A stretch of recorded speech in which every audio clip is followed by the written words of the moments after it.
The following is a special presentation from the Mountain Coast Network.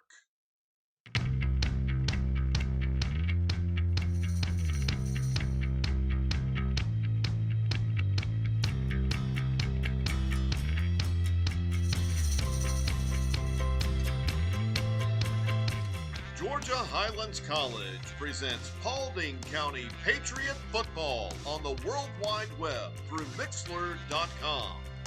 Live coverage of Paulding County Patriot games on the Mountain Coast Network is brought to you in part by Floyd Physical Therapy and Rehab, Logical Systems, your East Rome and Armuchee McDonald's, First Bank Mortgage, Georgia Northwestern Technical College, Georgia Power, and Automax. Now, let's go live to the stadium for tonight's game with the voices of Paulding County football, Steve Turrentine and Logan Maddox.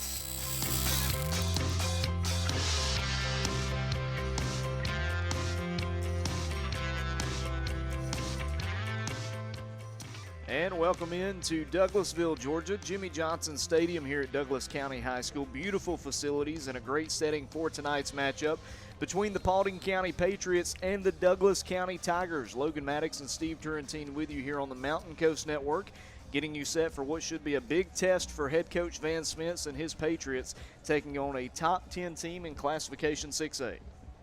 Yeah, it's going to it's going to be a great matchup. We've talked about it a little bit on the ride down and a little bit prior to being on the air.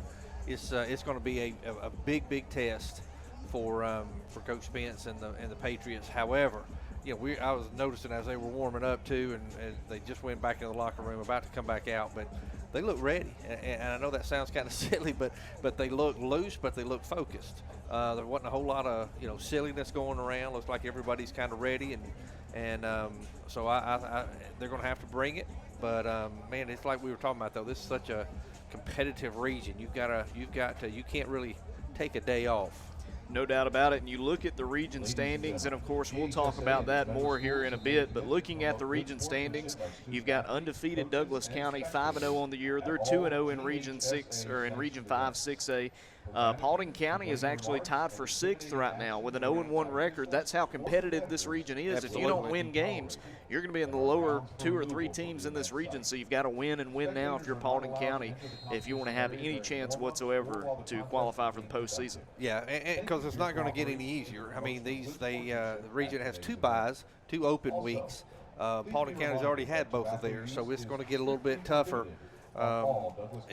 from here on out. I mean, you're looking at they're here, then they have to go to top seed Carrollton, who one of the top seeds, South Paulding, they still have to play too, but they're at home against Carrollton. They have to go at East Paulding, at South Paulding, who South Paulding we'll probably talk about later.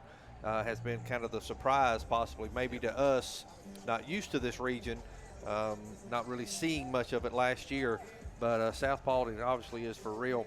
Then finish up with at home against Dalton and then Rome. So they've got the work cut out for them. But the good part is it's in their hands. And you look at this game, and Douglas County coming in, they got a big win last week over Alexander, winning 35-20. And the thing is, that's the last team who beat Paulding County, and they beat them decisively, 28-13 in Paulding County's last game. Not only that, this is a revenge game for the Tigers. Paulding County upset Douglas County last year 22-20 in Dallas. So it seems like everything is in Douglas County's favor coming into this game, but you thought the same thing heading into last year's game. You've got to line it up and put your best 11 against their best 11 and see how it goes on the field. Absolutely. So we're looking forward to a great matchup. We're going to take a time out here on the Patriots pregame show. We're going to hear from some sponsors. And when we come back, we'll have a pregame chat with head coach Van Spence. We're looking forward to a great one. Paulding County at Douglas County. 5th game of the 2021 season for the Patriots right here on the Mountain Coast Network.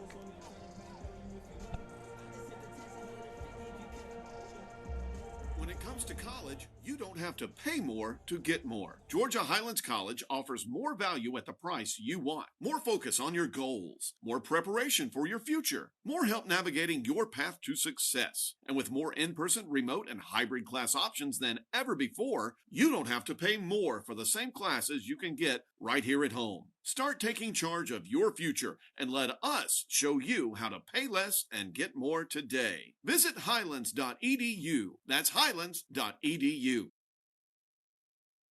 It doesn't matter if you're a weekend warrior or a star under the local lights. Sometimes it's just not that easy to bounce up and walk it off. That's why Floyd Physical Therapy and Rehab is here to keep you healthy on and off the field. Our licensed and certified therapists and trainers provide quality health care designed to get you back on your feet as quickly as possible. And our urgent care offices are conveniently located where you work and play. Floyd Physical Therapy and Rehab offers the experience and technology needed to get you back in the game. Find out more at floyd.org. If another crisis happens, will your job be secure? Find a career path where you are essential. Georgia Northwestern Technical College offers programs of study in business, health, industrial, and public service at 6 convenient campus locations. Take day, evening, or online classes to get your degree, diploma, or certificate. Apply now. Visit us on the web at gntc.edu. Georgia Northwestern Technical College. Be essential. When in Rome, be sure to stop by your Martha Berry Highway or East Rome McDonald's after the game. They're open 24 hours in the lobby and drive-thru to serve you. And remember, they serve fresh, scratch-made buttermilk biscuits and $1.29 any size coffee, hot or iced, along with $1 any size soft drinks and sweet tea. Download the McDonald's app for great deals and earn loyalty and rewards points for every purchase toward free food. Your Martha Berry and East Rome McDonald's are proud supporters of Northwest Georgia's students and athletes.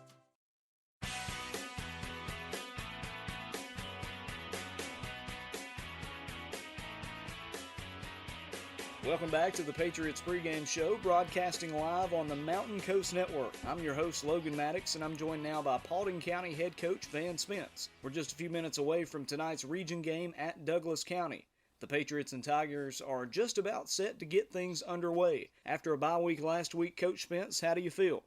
Well, I feel better. I mean, we're getting healthier, and our kids had a great, energetic couple weeks, so I'm excited about the challenge tonight.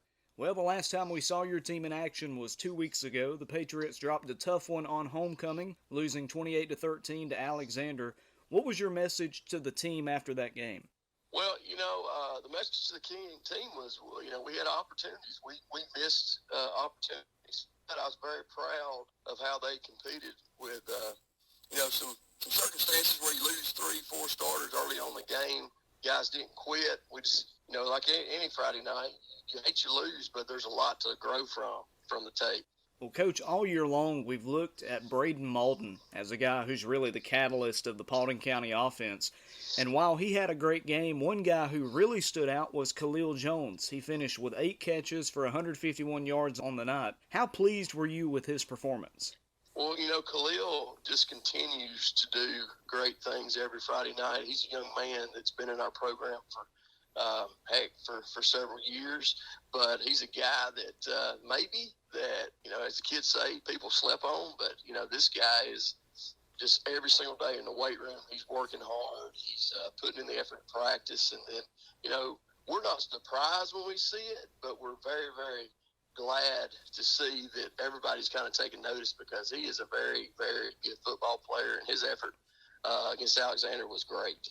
Another player who got a big shout out from us on the broadcast a couple weeks ago was running back J.J. Kelly. Between the forced fumble that he had that resulted in a touchback and his 91-yard touchdown run late in that game, he created probably a 14-point swing if you want to consider that.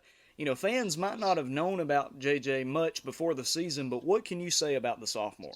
Well, the fact that you're a sophomore having to play as much as he is in our region, it's tough. It's kind of unfair to some of these young men that, but he's stepping up. He's doing some very good things. That play that you spoke about where he forced the fumble was shown multiple times to our team because that is an ultimate effort play that in our world today, you don't see much of that, but that was a phenomenal play. And then for him to break one deep, that was great. So I'm excited for JJ because he is a fine young man, and I'm hoping that he can springboard some of those things that happened in the past to a great game tonight. Looking at the defense a couple weeks ago, the Patriots had a tough matchup going up against a red-hot, stout Cougar offense. Their running back, TJ Foster, ran for 173 yards in the win. Looking at it now, what were some of the things that you guys have tried to work on defensively over the past 2 weeks? Well, anytime you go watch the tape, and of course the tape never lies, there's things that we did that at times kind of slowed him down, but the biggest issues we had were we've got to improve ourselves because there's certain plays where we weren't gap sound, and we were kind of our own enemy, so to speak. So we really worked hard after watching that tape of just being better on our end, making sure we are gap sound. We are doing the things that are in scheme that will benefit us stopping them and stopping Douglas County. Well, of course, we're talking about a game from 2 weeks ago. You guys had a bye week last week. How did that bye week go? It went well. We were allowed to, we took time to really worry about ourselves. We got to improve us, and we fixed a lot of the problems that we think that will allow us to have more success down the road, because anytime you have a bye week, you can spend a little bit more time on yourself, but I think it was a good week.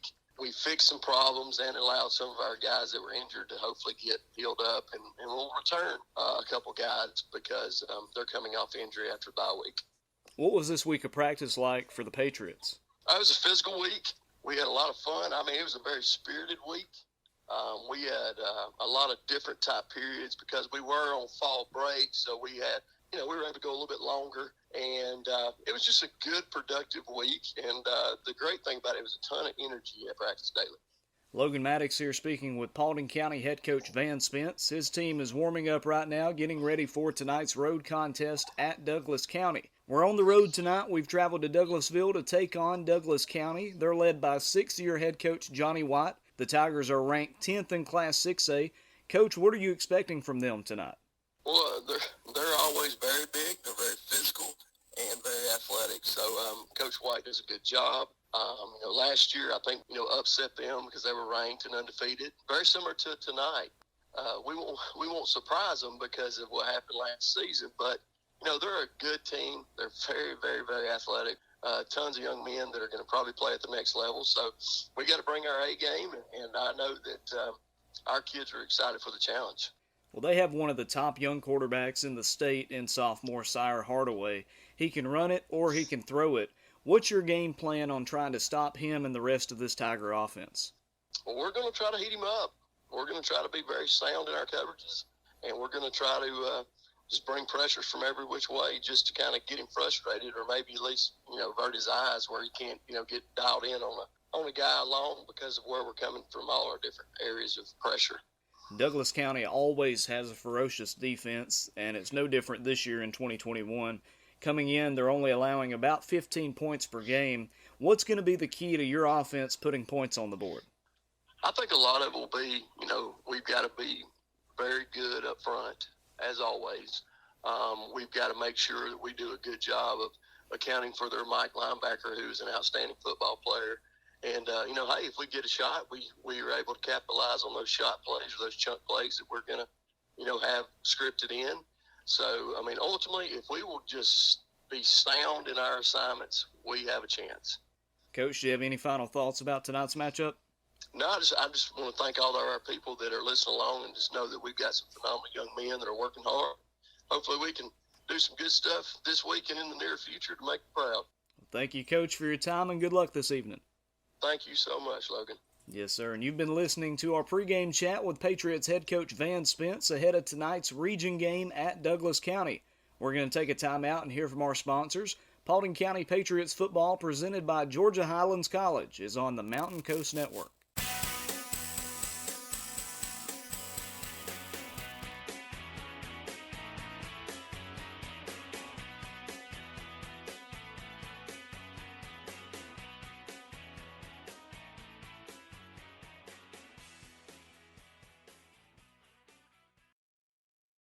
Georgia Highlands College has got you covered. With more in-person, remote, and hybrid class options than ever before, you can take classes the way you want, from virtually anywhere. That means at GHC, it's the right time, the right place, at the right price. Did you know GHC has one of the lowest tuition rates in the country? That's right. You don't have to pay more for the same classes you would take at other colleges. Get your 2-year or 4-year degree right here at home. Now's your chance to take charge at Georgia Highlands College. Visit us today at highlands.edu to learn how you can take classes virtually anywhere and land a career in one of many rapidly growing fields. Again, that's highlands.edu. highlands.edu. Sometimes we forget how easy it is to save energy at home. So Georgia Power is here with a little reminder, because it's often as simple as a twist to switch to LED bulbs, or as easy as a lift to move furniture away from air vents. It could be the flip of a switch to turn off the lights in an empty room. One way or another, these small changes can make a big difference, helping you save energy for the bigger things in life. Visit georgiapower.com/energy efficiency for tips and programs to help save energy and money. At First Bank Mortgage, we help others get to a better place. Your better place might be a yard for your kids or a bigger home for your growing family. Maybe it's just to refinance your current mortgage. Whatever your better place is, First Bank Mortgage will help you get there. Call 706-232-9458. Voted Best Mortgage Lender 2 years in a row. First Bank Mortgage, 338 West 3rd Street, Rome. Member FDIC, Equal Housing Lender, NMLS ID 472433. First Bank Mortgage, helping you get to your better place. At Logical Systems, we take the time to ensure your network is tailored to perform at the highest capacity. Whether upgrading your structured cabling or implementing new technology, Logical Systems helps your organization stay on the cutting edge of an ever-evolving market. Give Logical Systems a call today at 706-234-9896 for your network solutions.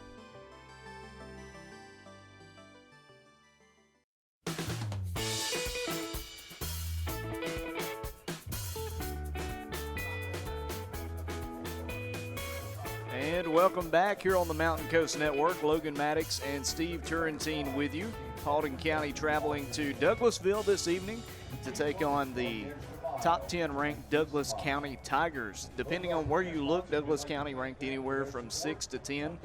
We go off of Georgia High School Football Daily composite rankings, and there Douglas County is 10. So for the purpose of this broadcast, we'll say number 10. But, Steve, regardless of where you put them, they're one of the top teams in 6A. Yeah, it's absolutely true. And the thing about them is, and Coach Spence hit on it a little bit, is they're so athletic on both sides of the ball. They fly to the ball on defense. They're very quick. They're quick to fill gaps. Offensively, they have as much as Paulding County has. They have some quick receivers who run good routes, good hands, and a quarterback that can get them the ball. So it's going to be an interesting contest. And like I said, it's just there's just no days off in this region. It's a storied football program here at Douglas County as well. You see in the south side of the end zone, I suppose, you've got the 2 retired jerseys up on the school. One of them, Mike Talbert, who played in the NFL. He was a fullback for the Carolina Panthers for a long time. And Charles Thomas, who played in the SEC at Auburn University, one of their top prospects. They've also got a freshman defensive lineman, Jonathan Jefferson, right now at the University of Georgia. They are always pushing out Division I guys. Just, an example of a few. And the reason that is, and the reason they have such a storied program, is due to the namesake of the stadium. Head coach Jimmy Johnson here at Coach Jimmy Johnson Stadium.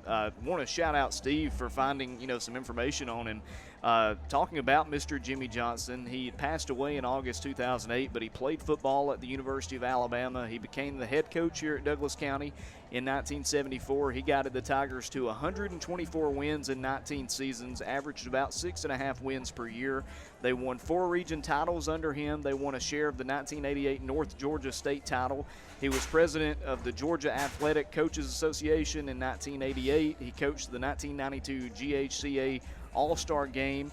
He had about 20 college football players under his tutelage during his 10-plus years here at Douglas County High School, and he really started the tradition that has been maintained year after year. Douglas County is always going to have a great defense. They're going to have a strong offense. They're going to have kids that are athletic and play hard for good coaches. Yeah, absolutely, and it seems like they've had, I know with Coach White that has been here, I guess since I was trying to I had that somewhere. I've lost track of it. There it is. Since 2016, he's had a lot of good teams. He was also at Creekside.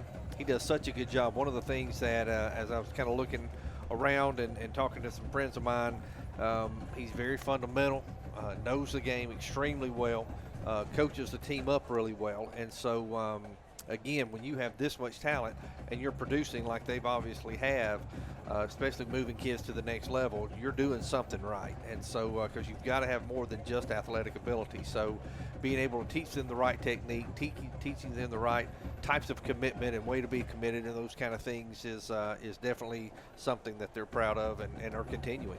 Absolutely. Douglas County, a powerhouse here in Class 6A.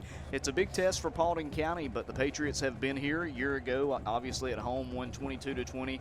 They're going to try to upset the Tigers again and hand them their first loss, as they did last year, try to hand them their first loss here in 2021. But Steve, this is not the only big game in region play. As you look across the region standings in Region 5, 6A, you know, every team that's ranked up top all the way to the very bottom, they're in action tonight. This is the best time of the year because you're finding out who's real and who's not real. Yeah, this is about the time of the season that everyone is playing region games now. Some teams start off week 1 win it. Some can wait, like Paulding County has, until about the week 3. But by week 4, just about everybody is in your region schedule by now. And so, you're starting to kind of see where the rubber meets the road. You're starting to see who is legit. We mentioned South Paulding earlier in the broadcast, and we knew they were going to be talented. We weren't sure how it was going to shake out, but man, so far they are had a big win, against Rome. They've and that just kind of goes to show you what we've talked about this region. Then Rome turns around and has a big win with a big margin against Carrollton. And so, you've got sitting atop this region as of right now is South Paulding and Carrollton. And probably not a lot of people, except probably South Paulding, would have imagined that at this stage, at the beginning of the year. No doubt about it. Looking at the standings, you're right. You've got South Paulding sitting atop, 2-0 record. Douglas County also 2-0 in region play. Then you got 3 teams tied for third. You've got Alexander, Carrollton, and Rome all at 1-1. But let's be honest, any of those teams could be undefeated if they played maybe a different schedule. Who knows? Absolutely. So these are not teams that you can throw away. Then tied for 6th, you've got Paulding County and East Paulding, 2 very strong programs with good players, and they're trying to work their way up the rankings. And then you've got the Dalton Catamounts ranked 8th, but Dalton has lost 2 games to 2 really good region teams. So, there's no telling what could happen. Looking at the region schedule we had a week ago, because Paulding County was off, Douglas County beat Alexander 35-20 on the road. South Paulding won at Dalton 55-48, a big shootout up in Whitfield County. And a nice win for the Spartans. South Paulding able to pull that one off. Rome crushed Carrollton, as Steve alluded to, 45-27, but it was as bad as 38-7. That game at Barron Stadium up in Floyd County. And East Paulding and Paulding County were both off last week, but every team in the region is in action tonight. You've got South Paulding 4-1 on the year, 2-0 in region play. They're traveling to number 8 Carrollton. That's actually the GPB Sports game of the week. Carrollton 4-1, 1-1 in region play. Dalton traveling to number 6 Rome, that one in Floyd County. Dalton 1-4 on the year. They're 0-2 in region play, but they'd like nothing more than to upset Rome tonight. Rome coming in 3-2 overall, 1-1 in region play. You've got East Paulding traveling to Alexander, which should be a tough matchup for the Raiders, but then again, it's Region 5 6A. There's no telling what could happen. Alexander, after a close loss last week, they're trying to get back to above 500 in region play and can do so with a win tonight. And then obviously the final game right here in Douglasville, Paulding County at number 10 Douglas County. Looking at the other teams in Paulding County, Hiram was off last week. They're 0-5 on the season. They travel to Calhoun to start Region 7 5A play tonight, and that's a tough matchup for the Hornets. Wishing good luck for Hiram on the road up in Gordon County this evening. And then also North Paulding, they were off last week. They're 3-1 right now. They're heading to Noonan to play their final non-region contest tonight. We're also keeping an eye on a big matchup over in Bartow County. Ringgold at Adairsville. Undefeated Ringgold and undefeated Adairsville in Region 6 Class 3A play.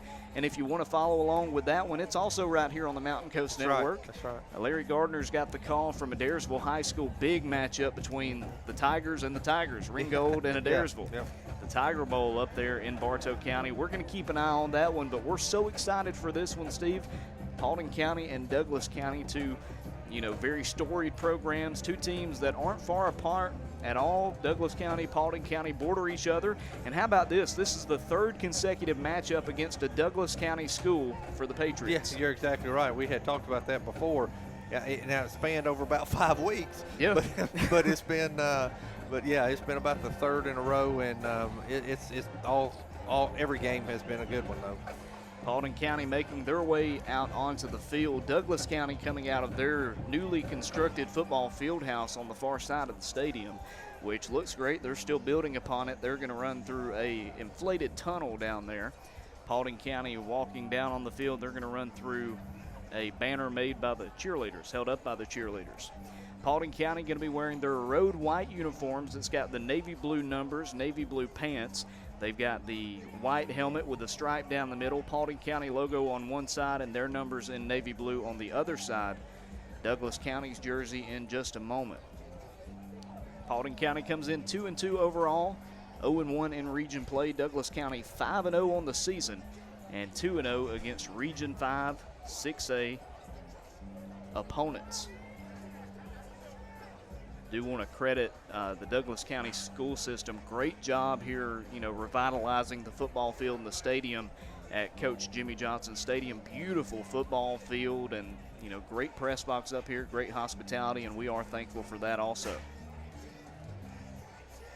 This is the 18th meeting all-time between the Patriots and Tigers. Paulding County holds the series lead 10-7. The Patriots upset undefeated and 9th-ranked Douglas County 22-20. Yep, last year in Dallas. And the two teams have played just 3 times since the turn of the century. Paulding County lost 10-0 in 2010 and 22-0 in 2011 before last year's victory. The Patriots won 5 in a row from 1989 to 1993, and they'd like to get another streak going this evening. Number 60, Jabari Crosby. Number 11, Latrell Morrell. Number 52, Travis. We're having the captains meet at midfield now. Your captains for Douglas County include number 60, Jacoby Clark, the offensive lineman, also out there. Number 11, Latrell Morrell. Number 52, Travis McMahon out there, and also number 3, Monte Gooden. And your captains for Paulding County, number 1, Liam Jeffries, number 51, Tony Palmer, number 71, Christian White, the homecoming king, and number 58, Taylon Cochran.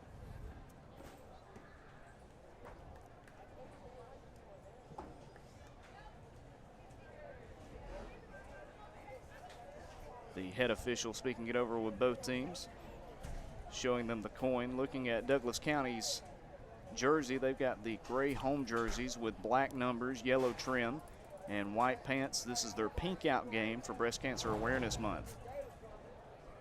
Coin has been flipped. Douglas County has won the toss, and they have deferred to the second half. So Paulding County will be getting the ball to start out this game here in Douglasville.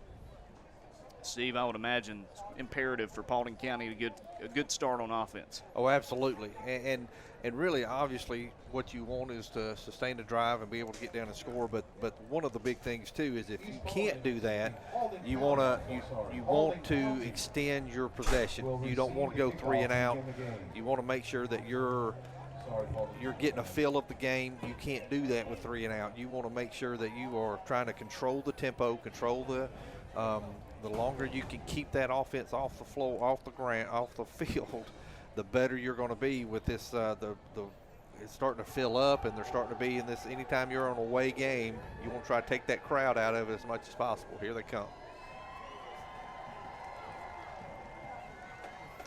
And Paulding County runs through their banner. In the back, the Paulding County logo. The Douglas County High School fight song starts as they're getting ready for their team to run through the banner. Trying to run through the inflated tunnel that they have here on the north side of the end zone, north side of the stadium. Here come your Tigers! And here come the Tigers, Douglas County Tigers walking out onto the field. And something else that we want to mention, Steve, Douglas County is honoring senior Tyler Ferry this entire season. He was a 2-year starter on the offensive line that wore jersey number 55. He passed away August 1st from an illness unrelated to football. He was an all-region player, and head coach Johnny White said his passing has served as motivation for the team this year. He was described as a gentle giant, and after the team's first day at practice, they said they saw a white dove sitting atop the building overlooking the practice field. A heartbreaking story, and they are honoring him tonight. They have him as the honorary team captain, leading the team out in the tunnel, and definitely keep, his family lifted up in prayer. Absolutely. That one only happening in August 1st, not a long time ago. But, you look at this team, and they've really rallied around. They've gotten together, and they're playing for him in his memory, and they've done a great job this year. Absolutely, absolutely. That's always, it's always such a hard time for everybody involved. Not just the players and the coaches, but the fans and the teachers and the administrators, and it's a tough time. But they have channeled it in the right way, decided to dedicate this season to him, and so it's just the quality of man, of young men that to do that is pretty awesome. I was going to say this is just purely. I do like this. A lot of teams are going to the jerseys like Douglas County has. It's great, except if you're trying to call a game. It's hard to see those numbers, especially when you're old like me. It definitely is. The senior kicker, Austin Lewis, about to kick this one away for the Tigers, steps up and puts his foot into it, and we are underway. J.P. Pruitt's going to return it from his own 5. Got a big hole up the middle of the field. He's up to the 30, to the 40. Close to midfield and wrapped down, but a big return to start things out. How about that one from J.P. Pruitt? Yeah, that was a huge hole that they opened up. Wedge was in front and only had one person to block. And so, wow, he hit the hole hard and did a really good job there at the end of that run to just continue to go north and south, not trying to do a whole lot with it. So, man, a great way to start so far. J.P. Pruitt, who's only got a few carries this year, gets the opening kickoff all the way to midfield, and here comes the senior quarterback, Braden Malden. He stands in the pistol with 2 receivers to either side. J.J. Kelly behind him, bringing the slot man left to right. It's play action. They're going to pass it off to the slot man in motion. He's got it to the 50, up to the 45, pushing men over, and he is brought down at the 41-yard line. A nice pitch and catch there, and a completion to number 6, Khalil Jones. Almost right on cue. We had just got through talking about what a great job he's done, and he looked like he's picking up where he left off from last week. No doubt about it. You look at Jones this year, 29 receptions, 388 yards, and a touchdown coming in, but a flag on the play, and this one's coming back. A hold against the Patriots, and we'll see how far it moves it back. Yeah, and those are the things. I know Coach Spence didn't mention it specifically this time, but I know he has talked about it before. That's one of the things they have to do. They cannot keep hurting themselves with penalties, especially the penalties that I would call kind of silly penalties. You got to know that those kind of things will kill you. 1st and 17 on their own 43. It's going to be a pitch forward to Tyler Smith, right to left. He's got the edge. He's up to midfield. Still fighting, but he fumbles. Ball comes out. Douglas County says they have it. And waiting for the official call. They are going to say, it looks like they're saying Paulding County has it. And Paulding County will keep the ball around midfield. It'll be 2nd down and 10. A nice little flip forward there to Tyler Smith, but you got to hold on to it. Absolutely. And, and to his credit, he was trying to get some extra yards, but in the course of doing that, you have to make sure that you secure that ball. 2nd down and 10 at the 50. Need to get it up to the Douglas County 40 for a 1st down. 2 receivers to the right, a tight end to the right, 1 to the left. Play action. Malden passing. It's a screen pass for Chardavon. He's got the 1st down and then some. Cuts up past the 40 and brought down at the 36-yard line. Another big play there for Francois Chardavon, 14 yards. That's such a well-designed play. It was just a real quick hit out here. He was the wide receiver. He was the widest of the receivers. Came down the line of scrimmage, caught the ball. The inside slot receiver came out to block that cornerback. Great block, and opened up a big hole and a big play when they needed it. 1st down and 10 now at the 36. of Douglas County. Trips right, 2 receivers to the left, 5 wide, empty backfield. It's going to be a screen pass for Sumlin. And Sumlin is lucky to get back to the line of scrimmage. He was hit about 3 yards back, and he will actually lose 1 yard, but a good job just to get back to the 42. Yeah, good throw, good catch. It was just, and right now we're looking at a lot of quick hits, a lot of just real simple throws. Not that Malden needs that, but it's obviously they're seeing something that they want to do these quick hits. It might be setting up something for later. We're seeing Kelly going in motion a lot here lately. 5 wide again, yeah, trips right, 2 to the left. Malden looking to his left. He's going to have to step up. He is sacked. Nothing to do that time and hit from behind, just a coverage sack, if you want to call it that, but great pressure there by number 50, Mitchell Moultrie. Yeah, the cornerback jumped that route. It looked like it was going to be another quick slant, but he jumped it. Malden took the snap out of the shotgun, didn't drop any, turned just to try to make a throw, wisely hung on to it, tried to get some yards, but that pocket collapsed in a hurry. Moultrie now with 4 sacks on the year. It's going to be 3rd down and 13 here for the Patriots. Need to get it up inside the 30 for a first down. Need to get it to the 26. Got 2 receivers bundled together on either side. In the pistol, it's Malden. Behind him is J.J. Kelly. Malden to pass. Looking left side. He'll roll out. Throw on the run. He's got a man down there, and it's caught, but he pops it out. Wow. He had it and then dropped it as he was going out of bounds. It's going to be incomplete and now a punting situation for Paulding County. Yeah, that was really, really close to a completion. It was hard to tell exactly because it was on our far side, but Malden did a great job of rolling out, and, wow, they're keeping their offense on, Logan. I guess you've gotten this far. You're at the Douglas County 39. Might as well go for it. 4th down and 13, trying to get it up to the 26-yard line. 2 receivers to either side, Malden in the pistol, and the defense jumped off sides. That'll help you out a bit. Yeah, it's curious because I've wondered if they were going to do that, even though by doing that it doesn't give them the first down by any stretch. But unless they could do it 2 or 3 more times. But you can hear the Douglas County coaches not very happy about that. They had already yelled in to watch the ball. So it goes from 4th and 13 to 4th down and 8. Ball on the 33, 34-yard line of Douglas County. Malden to pass, and it's intercepted. Jump there by a safety, and he is taking it back. He's at the 50, at the 40, and tackled by Malden. Big-time pick there for the Tigers, intercepted by number 2, Miles Oliver. That time he was looking for Chardavon, and Oliver jumped that route and took it back, almost took it the other way for 6. I tell you, really, to me, it looked like a miscommunication because Malden was throwing almost a curl route, but Chardavon ran more of a sit and go. And so I'm not sure if there was communication or not, but there was nobody around the ball except for Oliver. Officials talking something over. We'll see what the penalty is. And it's a hold against Douglas County on the return. That'll move it back a little bit. It'll still be 1st down and 10 here for the Tigers. So a promising drive there for Paulding County. Worked it to 4th down and 8 inside the 35-yard line. And then a pick by Miles Oliver takes it all the way into Paulding County territory. They'll have it back in Douglas County territory after the hold.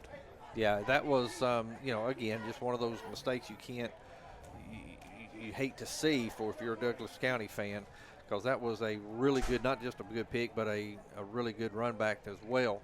However, that's one of those things I'm sure they're talking about in the 10 on the Paulding County side, making sure that communication is where it needs to be, because we haven't seen that really this year. That was just it was definitely a communication mix-up, because he threw the ball where he thought Chardavon was going to be, but he wasn't there. Instead of having it in Paulding County territory, now on the Douglas County 22, Sire Hardaway, the sophomore in the pistol. He'll hand it off to the running back up the middle, and he is hit. He gains maybe a yard. Believe that was Latrell Morrell. We'll check the number and see.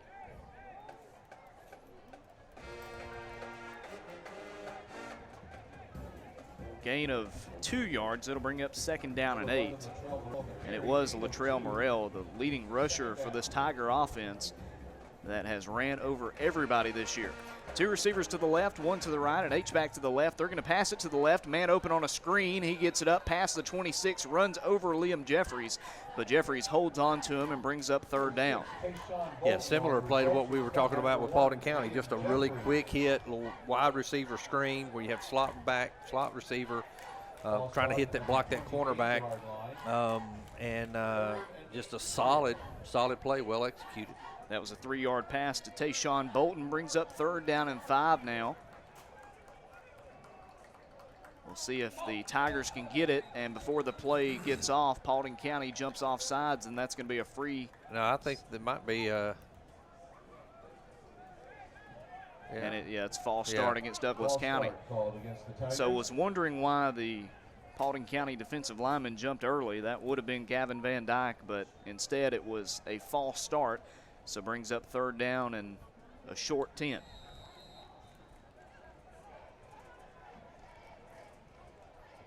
Ball around the 22, 23-yard line. Need to get it up to the 32 for a first down.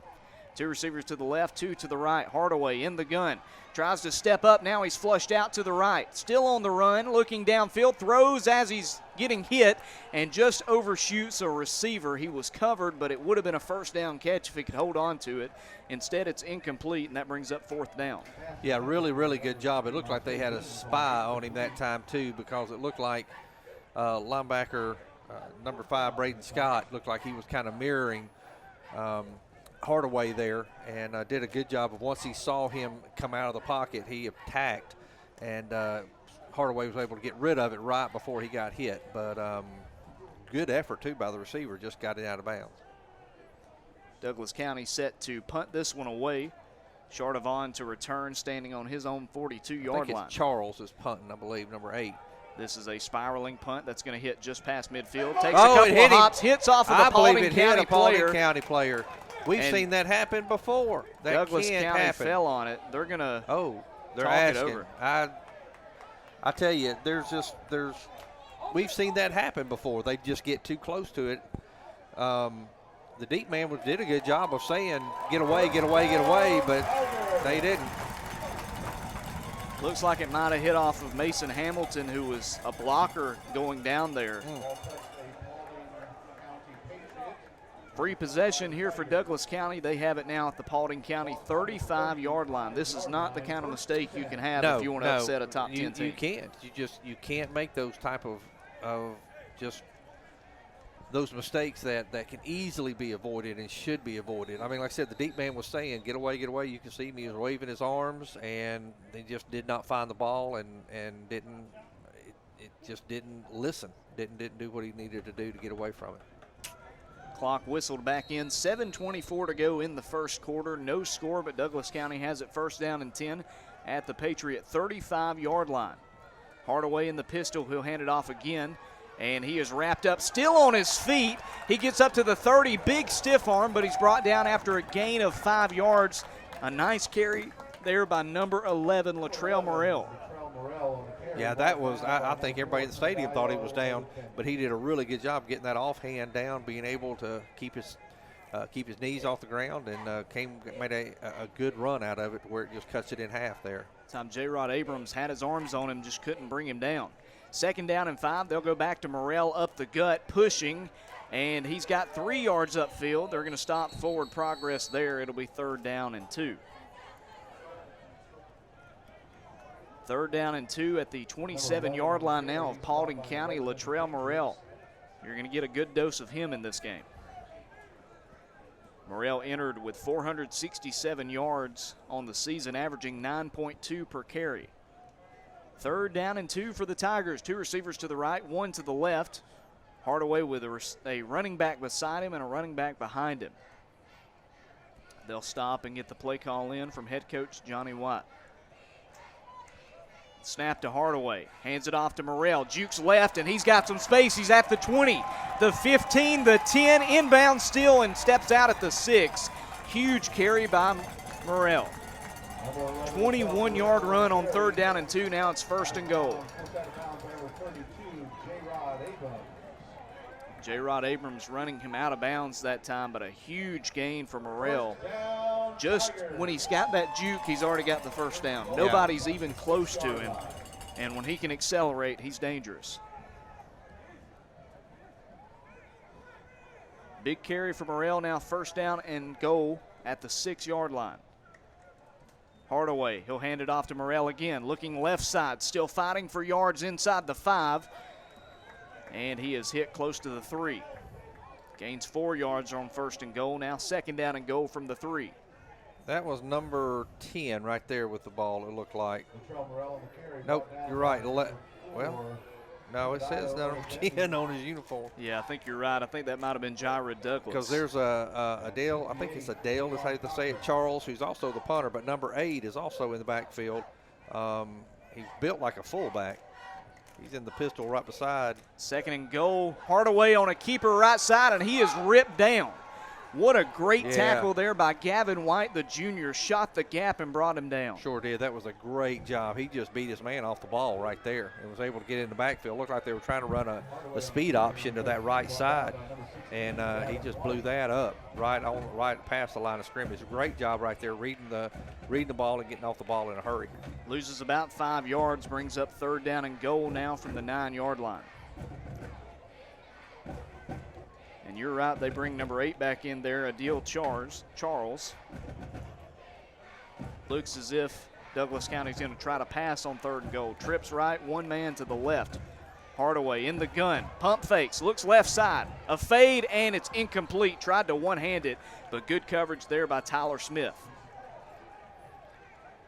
Tyler Smith breaking up the pass. That time intended for number 6, Tayshawn Bolton, and now it's fourth and goal. Tell you what, if they can come out of this with just 3 points, they'll definitely take that as a win. You have Paulding County that was deep in their territory, and they were able to fight them off, and if they just give up 3 points right here, then that will be a great defensive stance.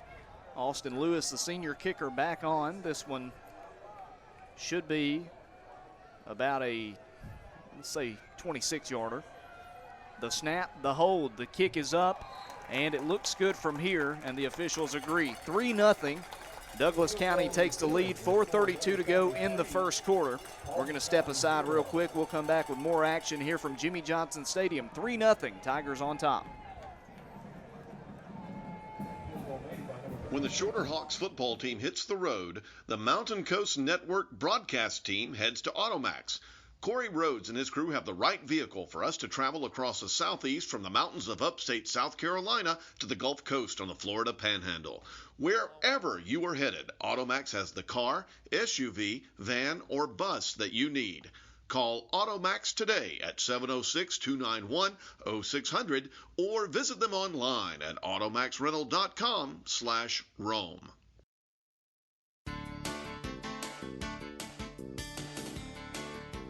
And we're back. Logan Maddox, Steve Turrentine with you here at Douglas County High School. Tigers add a field goal off an interception by Miles Oliver. 26-yard kick good by Lewis. That makes it 3-0. 4:32 to go in the first quarter. And Lewis, the senior kicker, on to kick this one away. J.P. Pruitt, who returned the first kickoff up to the 50. He stands on his own 2-yard line. One hand in the air by Lewis.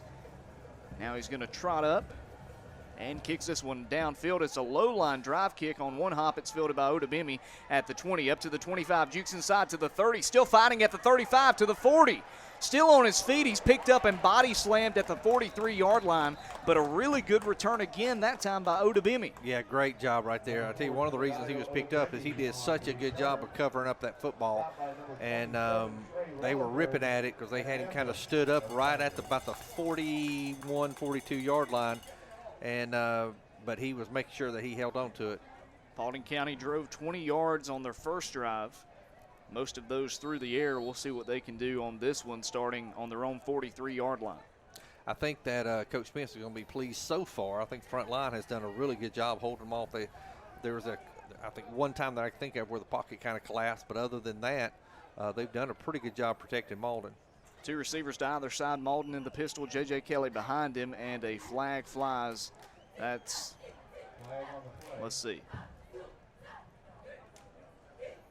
It's going to be offsides against Douglas County, so brings up 1st and 5. now.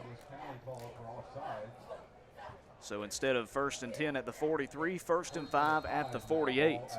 And that was the defensive tackle. There's no reason for him to be offside. There he goes. He's backed up now. I was noticing a few minutes ago. I thought it was close. I didn't know he was off. Same formation, bringing a man in motion. They'll hand it off to the running back, and he is sent to the ground in a hurry. Wow. J.J. Kelly is planted in the turf.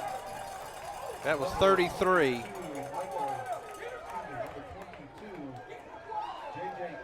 33 for Douglas County. That's Shakai Woods, who is, that was the linebacker that Coach Spence was talking about when he was saying pregame what a strong and intimidating linebacker, and we can see why. Looks like he weighs about 265. We can see it. He felt every bit of that. J.J. Kelly comes out. Malden to pass on 2nd and 5. It's tipped up, and is it intercepted? We'll see. They say it hit the ground. He was looking on the far side for Tyler Smith. It was deflected up. 2 guys dove for it, but it hit the ground first. I tell you, one of the things, too, that a hit like the previous play does, not saying that's what happened, but Smith wasn't too excited about coming in full speed to get that, to try to catch that ball right there. And sometimes those big hits will do that to you. 3rd and medium for the Patriot offense. Need to get it up to the 47 of Douglas County for a 1st down. 2 receivers to the left, an H-back to the left, 1 receiver to the right. Malden in the pistol formation and Mason Hamilton behind him. Malden, the senior quarterback, 6 touchdowns on the year, gets a snap. Looks to his left. He's going to heave it. Got a man running a go route, and he's got it. Did he hold on to it? There, let's see. I think they're giving it to him. Huge catch on the far sideline by Francier Chardavon. I'll be honest, that's next level play right there. That was a back shoulder throw about 30 yards in the air and a phenomenal over the shoulder catch. Not only to catch it, but to keep his foot in bounds was amazing. Wow. 28-yard pass there to Chardavon. It's 1st down and 10 at the 23-yard line of Douglas County. Trips right, 1 receiver to the left. Malden, he'll hand it off Hamilton, left side. Hamilton up close to the 20 before he's wrapped down. That'll be a gain of 3 yards. Just play off tackle there to that left side, and a good job of Hamilton just kind of picking his way just to get a few yards. Didn't think there was much there, but he was able to at least get some positive gain out of it. They'll say gain of 2, so 2nd down and 8 coming up from the 21, but Paulding County walking backwards. And that's going to be a penalty against the Patriots. Might have been a legal formation. That'll move it back a few yards. So take away that 2-yard pickup by Hamilton. It's going to be 1st down and 15 now. Ball at the 28 of Douglas County. Malden with the snap count tries to draw him off sides, and Douglas County not falling for it. Learned that lesson earlier, didn't he? Malden to pass on 1st and 15. He'll step up in the pocket, stiff arms a man, still on his feet. He'll dive, gets hit by 2 defenders, but gets back close to the original line of scrimmage. Yeah, good job there. He just made that quick read of his pocket started collapsing. He did a good job of stepping up, but then they started closing in on him, decided to tuck and run, and at least got back to about the original line. 2:58 to go in the 1st quarter, 3-0 Douglas County on top of Paulding County. 2 receivers to either side. Malden in the pistol, Mason Hamilton the running back. Braden Malden claps one time, looks to the sideline.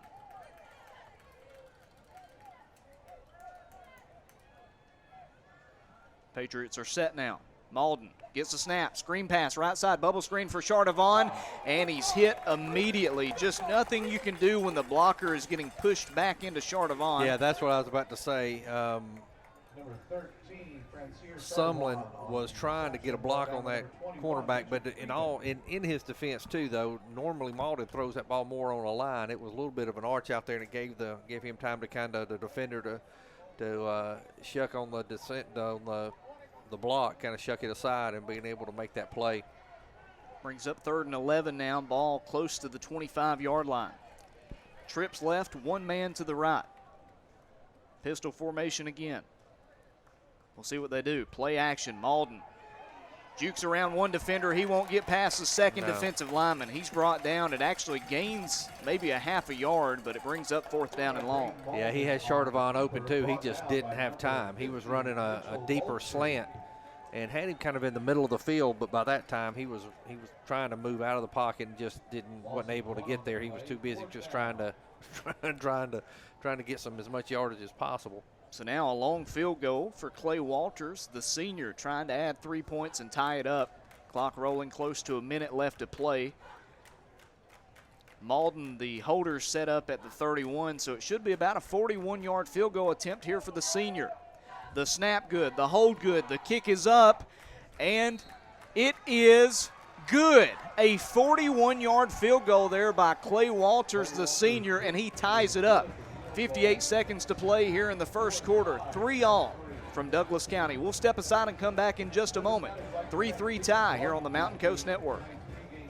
When it comes to college, you don't have to pay more to get more. Georgia Highlands College offers more value at the price you want. More focus on your goals. More preparation for your future. More help navigating your path to success. And with more in-person, remote, and hybrid class options than ever before, you don't have to pay more for the same classes you can get right here at home. Start taking charge of your future and let us show you how to pay less and get more today. Visit highlands.edu. That's highlands.edu.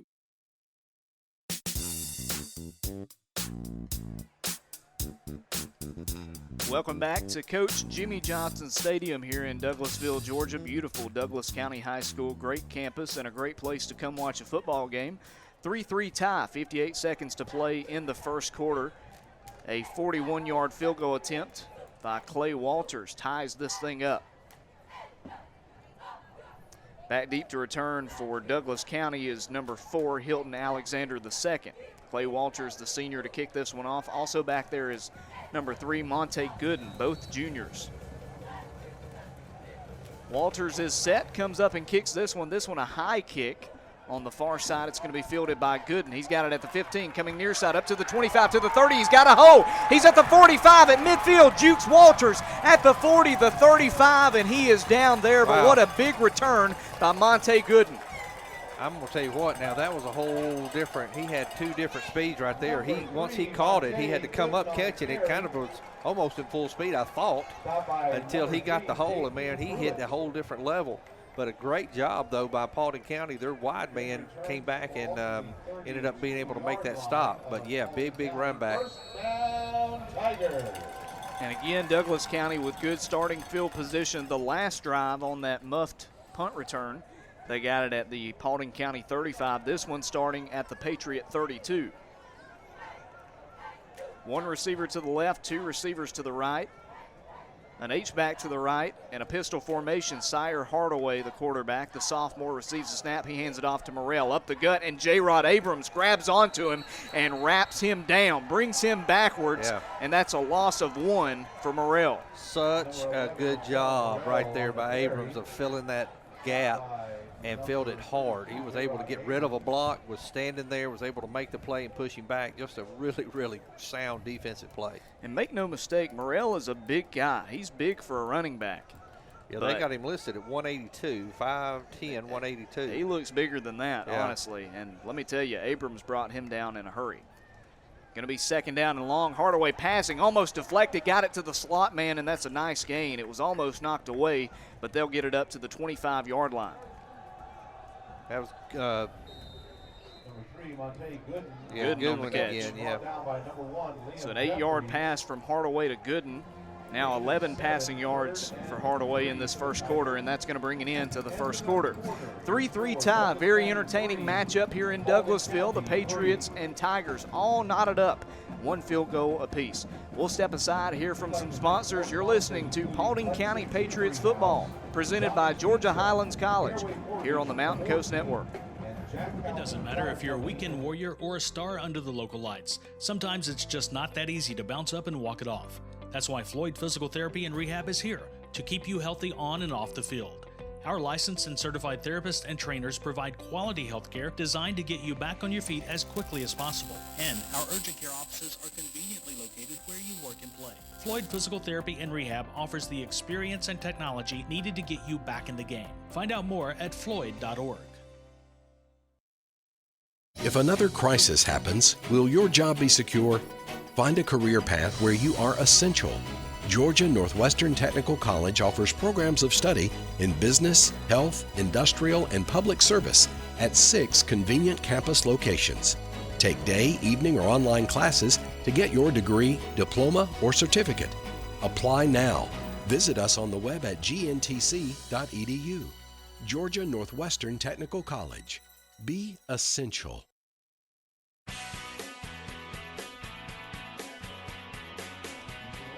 Can you Third, see? yeah, we got you. 3rd down and 3. Ball at the 25 of Paulding County. Douglas County will hand it off. They've got close to a first down. The running back is tackled. Looked like he tried to reach out. That time it was a handoff to number 11, Latrell Morrell. We'll see where they spot him. It looks like he's going to be short. We got a little. Oh, we got two. Oh, no. Two face masks were stuck to. I thought they were two mouthing at each other, but Douglas County and Paulding County. Not often when you see the offensive lineman and defensive lineman helmets together. Gain of only 1 yard, 4th down and 2. Douglas County looks like they're going to go for it. They may just try to draw them off sides. Yeah. 4th and 2. Ball at the 24, need to get it up to the 22. 2 receivers to the left, 2 running backs in the backfield, and 1 man to the right. They are going to run a play, a keeper for Hardaway, and he is brought down. J-Rod Abrams denies him. Wow. I mean, he got to the hole before the running back did, and they weren't going to hand it off. I thought it might have been a handoff to this right side, just an off tackle. But Abrams was there before, right at the same time as the running back got there. Amazing. He is having a ball game so far. Wow. Perfect read there by J-Rod Abrams. And here's the thing, folks. Wow. He's a freshman. Wow. That's a freshman making plays like that in this region. Turnover on downs for the Douglas County offense, and Paulding County takes over with a chance to take their first lead. And I tell you, we're going to have to check Max Preps because they've got Abrams listed at 5'9", 180, and I don't know about that. I don't know about that. He's a big boy and moves so well. Wow. Paulding County will take a timeout. 11:05 to go here in the first half. 3-3 tie. The Patriots will have it. Ball on their own 29-yard line. 1st down and 10. Now, Steve, of course, we looking at this game, Douglas County right now has less yards than Paulding County. I don't think that's what anybody would have expected after the first quarter. No, and it's Coach Spence hit on it pregame, is they're going to go at them. They're gonna win, lose, or draw. They're gonna go at them. They're gonna force them to make decisions. They're gonna force them to kind of get outside their comfort zone, and they are doing it right now. I tell you, give some props right now to Coach Umbra Brown, the defensive coordinator, has done a phenomenal package he has put together. It's got some stunts, it's got different blitzes, it's got different looks. You've got them shooting different gaps. They're lining up in different gaps. And so they're mixing that up extremely well, and I think it's a little confusing right now to Douglas County. 1st down and 10, and ball is going to be on the Paulding County 28 starting out this drive, not the 29. 2 receivers to the right, 1 receiver to the left. Timmy Odabimi, the H-back, to the left. Malden in the gun and J.J. Kelly beside him. Bringing a man in motion right to left. That's Chardavon. Malden gets a snap, looks his way, pump fake. He's going to take a shot downfield. He's got a man open and overshoots him. Oh, my goodness. Khalil Jones could have walked into the end zone. The 2 defensive backs, the defensive back and the safety, that is, trailing behind him, and he overthrew him about 5 yards. They set up. We talked about how they've been running just quick little wide receiver screens and little bubble screens. That time they set that up as they were running that to this short side. And just a pump fake to this side on just a wide receiver screen, and it sat that cornerback just enough for that little double move Jones made. And like you said, there wasn't anybody 10 feet from him and 10 yards from him, and it just overthrew him. Two receivers, a tight end to the right, one man to the left. Malden looks to the right, throws on the slant. He's got Jones. First down up past the 40 to the 42-yard line. A quick 14-yard strike and a first down for the Patriots. Yeah, just a short or a narrow slant is really all that was, and just a really, which is kind of their bread and butter. They run that play a lot with all three or every receiver that's there, and it's a good play for them. Patriots running hurry up. They'll hand it off to Kelly, and he is cut down again right at the line of scrimmage. You really might as well not even try to run against these defensive linemen. They are going to shoot them down in a hurry. I tell you, they're doing similar. That's what neither running team is, neither offense is being able to run a whole lot. Defense is doing a really good job of penetrating the line of scrimmage and being able to fill gaps. Two receivers to the left along with a tight end. One receiver to the right on the far side, that's Khalil Jones. Malden in the pistol, J.J. Kelly behind him. Second down and 10. Ball on the Paulding County 42-yard line. Malden gets the snap, hands it off to Kelly. Kelly with a little bit of room up close to midfield. He'll be brought down at the 48-yard line. A gain of 6 yards brings up third down and 4. I tell you, I want to take hats off to J.J. Kelly, man, because he got leveled by Shakai Woods earlier. Only missed a couple of plays and has been back in and is not running gun shy at all. He's hitting the hole hard and running hard. Third down and 4 now for the Patriots. Malden trying to work that snap count. Unsuccessful this time. Ball on the 48 of the Patriots. Need to get it up to the 48 of the Tigers for a first down. Two receivers bunched on the left, one man to the right. They are going to pass on the left. They've got Chardavon. First down up to the 40. Jukes a man inside the 35 and brought down by Woods. But move those chains again all the way down to the 32. I know it's going to be a shocker, but a quick slant again, and it's wide open. He waited till he got about little past the hash marks there, but just a great route. And the defenders giving him some cushion and playing him on the outside, so he had perfect play call there with that slant. 20-yard pass, first down and 10 now at the 32 of Douglas County. Malden to pass again, looking left side. He steps up, he's hit, ball is out, ball on the ground. Who's going to come away with it? Signaling for Douglas County. Still a scramble for it. And Douglas County's got it. Wow. Braden Malden stripped. That time he was getting brought down, and as he was falling down, they got a big bear paw on it and ripped it out, and Douglas County takes over.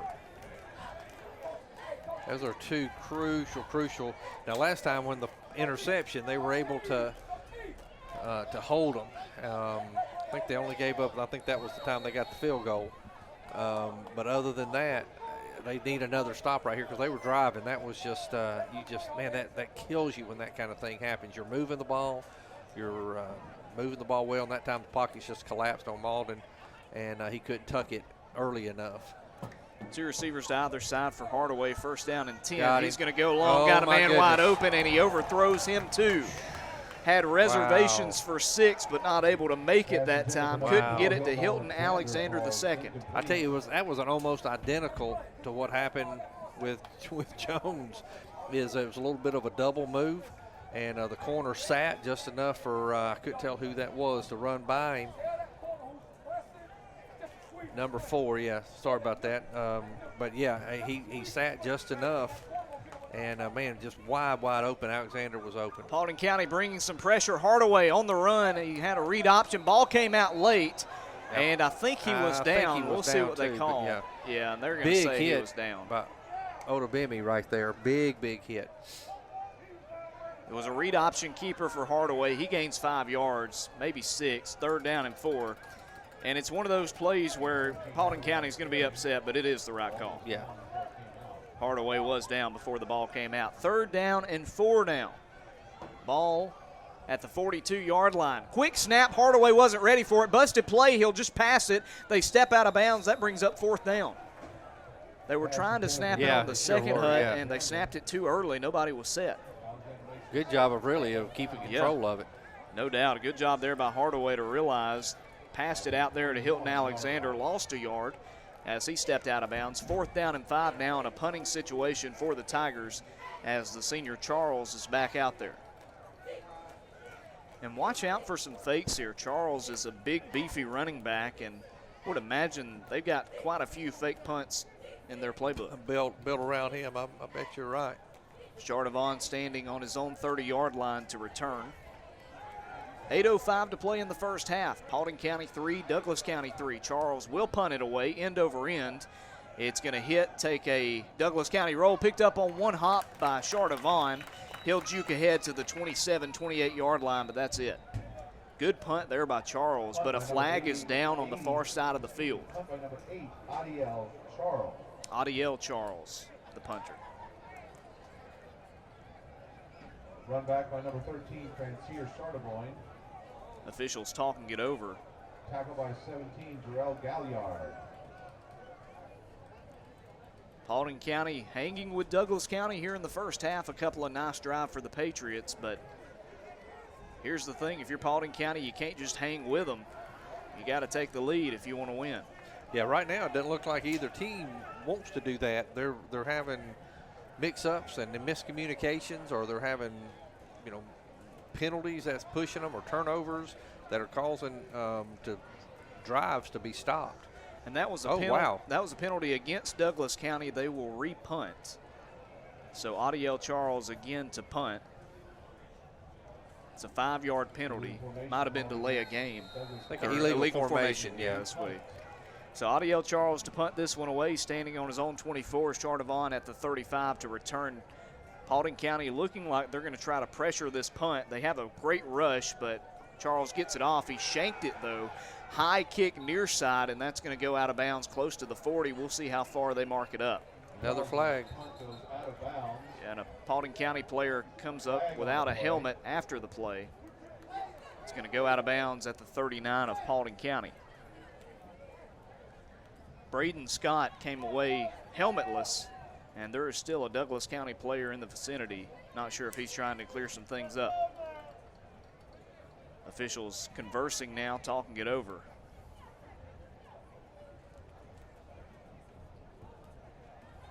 .740 to go in the first half, a 3-3 tie here in Douglasville. Paulding County set to get the ball if we can get this penalty officially put together. I know looks like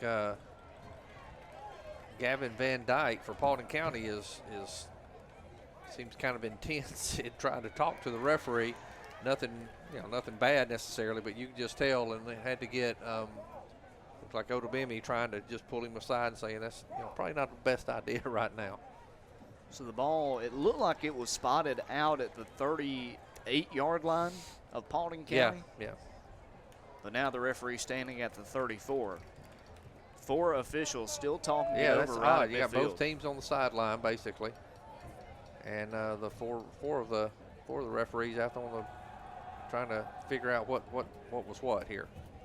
Flag sitting at the Douglas County 34-yard line. Remember, Paulding County brought a great pressure, and not sure what happened once that kick was sent out of bounds. All we saw was a player without a helmet and a bunch of players huddled around each other. Yeah, it makes me wonder if it was more of they're trying to find a personal foul or something like that. If it makes me wonder if it's a hands to the face that ended up being a grab, that ended up the helmet ripped off. I don't know. It's purely speculation, just by the nature, because typically they would have figured it out by now if it wasn't something if it was just a hold or an offsides or.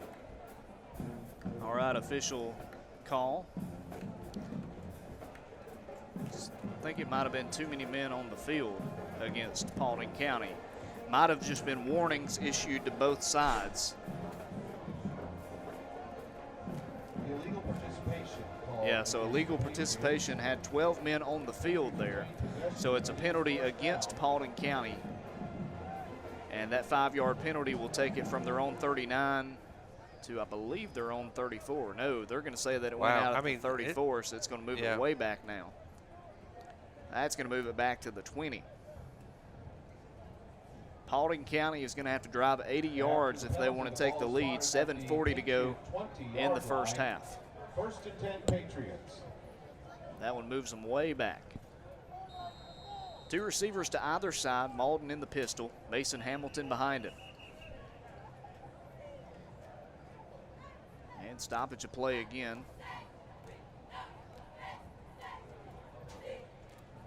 It's like we're having chain gang problems over there, chain crew problems with the. Trying to get it all put together here. There we go.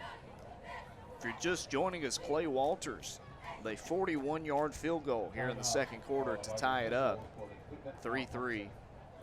Actually, he hit it with 58 seconds to go in the first quarter. I tell you, I kind of wish I could get Walters on my fantasy team. Yeah. Better than the kicker Hey, I have he's right automatic. now. Yeah. He's money. Bringing a receiver in motion, they're going to flip it to him. It's Khalil Jones right side. He gets the edge up past the 20, maybe to the 22, but he's brought down there. He gets up to the 23, they'll say. So a 3-yard pickup on 1st and 10. Yeah, good job flying to the ball right there by Douglas County. He had an opportunity to turn it up, decided not to, trying to hit that edge, and a great job of closing that in before for Douglas County. 2nd down and 7, ball at the 23-yard line of the Patriots. Paulding County with the ball. Trips left, including Odebimi, the slot man, one man to the right. Malden, the senior gunslinger, in the pistol again. High snap, play action. He'll pass it. It's Jones on his bubble screen. Comes inside, gets up to the 26, and he is rocked again. Big hit by who else? Number 33, the big-time linebacker, Shakai Woods. I can't see his eyes because of his helmet, but I guarantee you they're about the size of saucers. He's in that middle linebacker. He hunkers down right there at that middle linebacker spot, and he reads the play so well, and he flies to the ball. And, son, he makes his presence known when he gets there. 3rd and 4 now. Wow. 3rd down, need to move the chains here if you're Paulding County. 2 receivers to the right, a tight end to the right, 1 man to the left. Pistol formation once again. Malden gets the snap, looks to his right, fires, and it's intercepted. Miscommunication picked off. Tigers have it at the 30, the 20. They get a block, cut inside at the 10. He's dropped inside the 10, but another interception for Douglas County. Yeah, you're right. Another, it looked like they were going to run a double move again, and I think that's what happened the last time. Receiver went more on a sideline route, and we threw the ball like it was going to be a curl right or a stop route, and only one there was a defender. Caleb Bridges with the interception, a big-time defensive back. And it's 1st and goal for Douglas County. Ball at the 10-yard line. 5:56 to go in the first half, and the Tigers with their best field position this evening. Hardaway will hand it off. It's a run on 1st down. They'll gain a couple of yards. That time it's a run for number 8. That is, let's see. That's number 8, Adiel Charles. Number 8, Adiel Charles on the carry. Stop by Charles gains a couple. It'll be 2nd down and goal from the 8. They have 2 receivers to the right, a tight end to the right, 1 man to the left, Hardaway in the pistol. Sire gets a snap, hands it off again, running back left side. 2 men meet him, and a pack of dogs, they bring him down. That time it was a run for Morrell. Morrell got back to the line of scrimmage, maybe a yard past it. It'll be 3rd down and goal from the 7. I tell you that they are Paulding County. I've been impressed with them. They're doing a great job filling that. They just spread that out until somebody could get there to make the play. Looked like it was Braden Scott, Timmy Odebimi on the stop. 3rd down and goal from the 7-yard line. Hardaway will pass, looking right side, man open on a slant. Diving catch, did he hold on? He did. Touchdown, Paulding County. A touchdown catch from Monte Gooden, 7 yards out from Sire Hardaway. Phenomenal catch. Laid completely out. Wow. Big time touchdown pass from Hardaway to Gooden, and it's 9-3 Douglas County. You bail a team out enough, and that's going to happen. Paulding County giving them so many opportunities, and they finally score the touchdown. Strange looking formation here for the Tigers, and a flag will fly. They had their entire offensive line to the left, the snapper, a quarterback, and a man behind him. but it's going to be an illegal formation. I think they had too many men in the backfield. And they will settle for the extra point, I would imagine. 9-3, Douglas County on top of Paulding County. 4 minutes and 46 seconds to go in quarter number 2. The kicker, Austin Lewis, out there. The senior, he's already drilled a field goal. It was a nice kick. He'll be kicking this one from the 15, so a 25-yard extra point. Snap, good. Hold, good. Kick is good. So it's 10-3. Douglas County leading by 7. 4:46 to go in the first half on a 7-yard touchdown pass from Syer Hardaway to Monte Gooden. We're going to take a timeout, hear from some sponsors. You're listening to Paulding County Patriots football on the Mountain Coast Network, presented by Georgia Highlands College. When it comes to college, you don't have to pay more to get more. Georgia Highlands College offers more value at the price you want. More focus on your goals. More preparation for your future. More help navigating your path to success. And with more in-person, remote, and hybrid class options than ever before, you don't have to pay more for the same classes you can get right here at home. Start taking charge of your future and let us show you how to pay less and get more today. Visit highlands.edu. That's highlands.edu.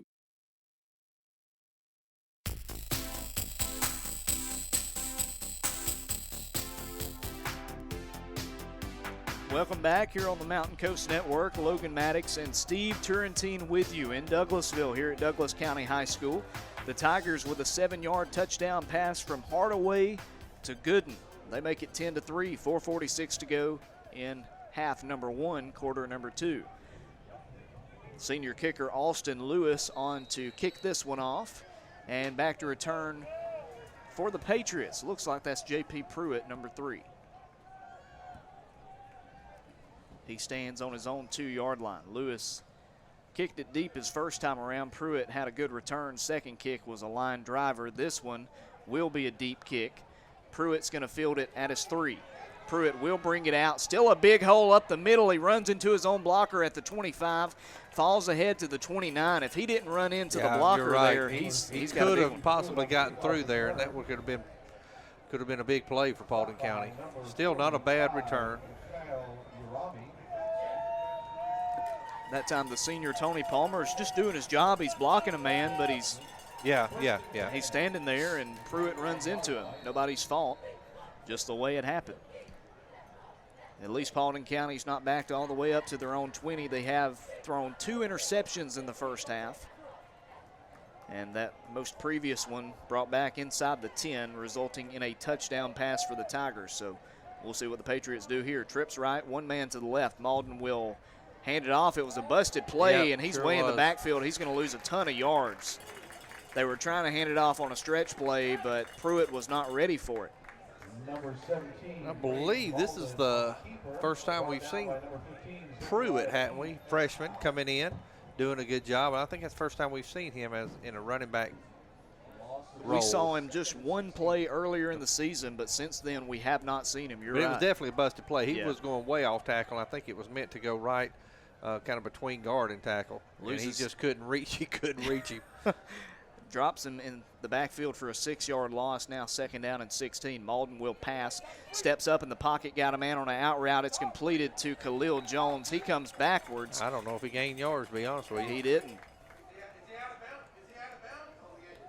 They said he caught it. We're going to check it out and see. They do stop the clock. Let's see. It was just a step back little wide receiver screen again, but he had to throw. I mean, it was a Y. He threw to the Y side of the field. And Jones was the widest of the receivers, so it was a long way in the air. And by the time he got there, he was able to get rid of the block. He does gain 5 yards, so it'll be 3rd down and 11, but still not a great situation here for the Patriots. They are a pass-happy offense, though, so they'll have plays for 3rd and 11.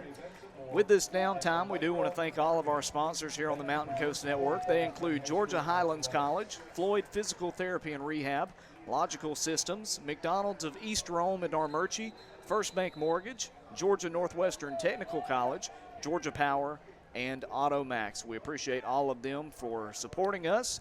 and allowing us to bring you Paulding County Patriots football right here on the Mountain Coast Network.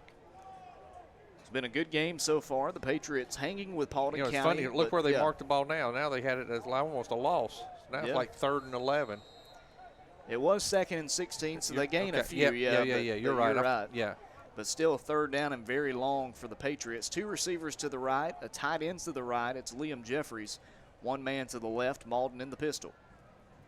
Behind him is J.J. Kelly. Malden is set, gets the snap. Looking right side, throwing right away. It's completed.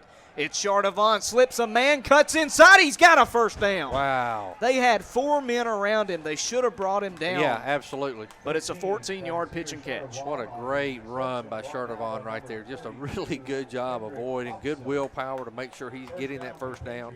And he had to get through about 3 defenders. So, yeah, just a great effort. Just unbelievable there. And Chardavon, just when you think you got him bottled up, you don't. First down and 10 up to the 42 of Paulding County. 2 receivers, a tight end to the left, 1 man to the right.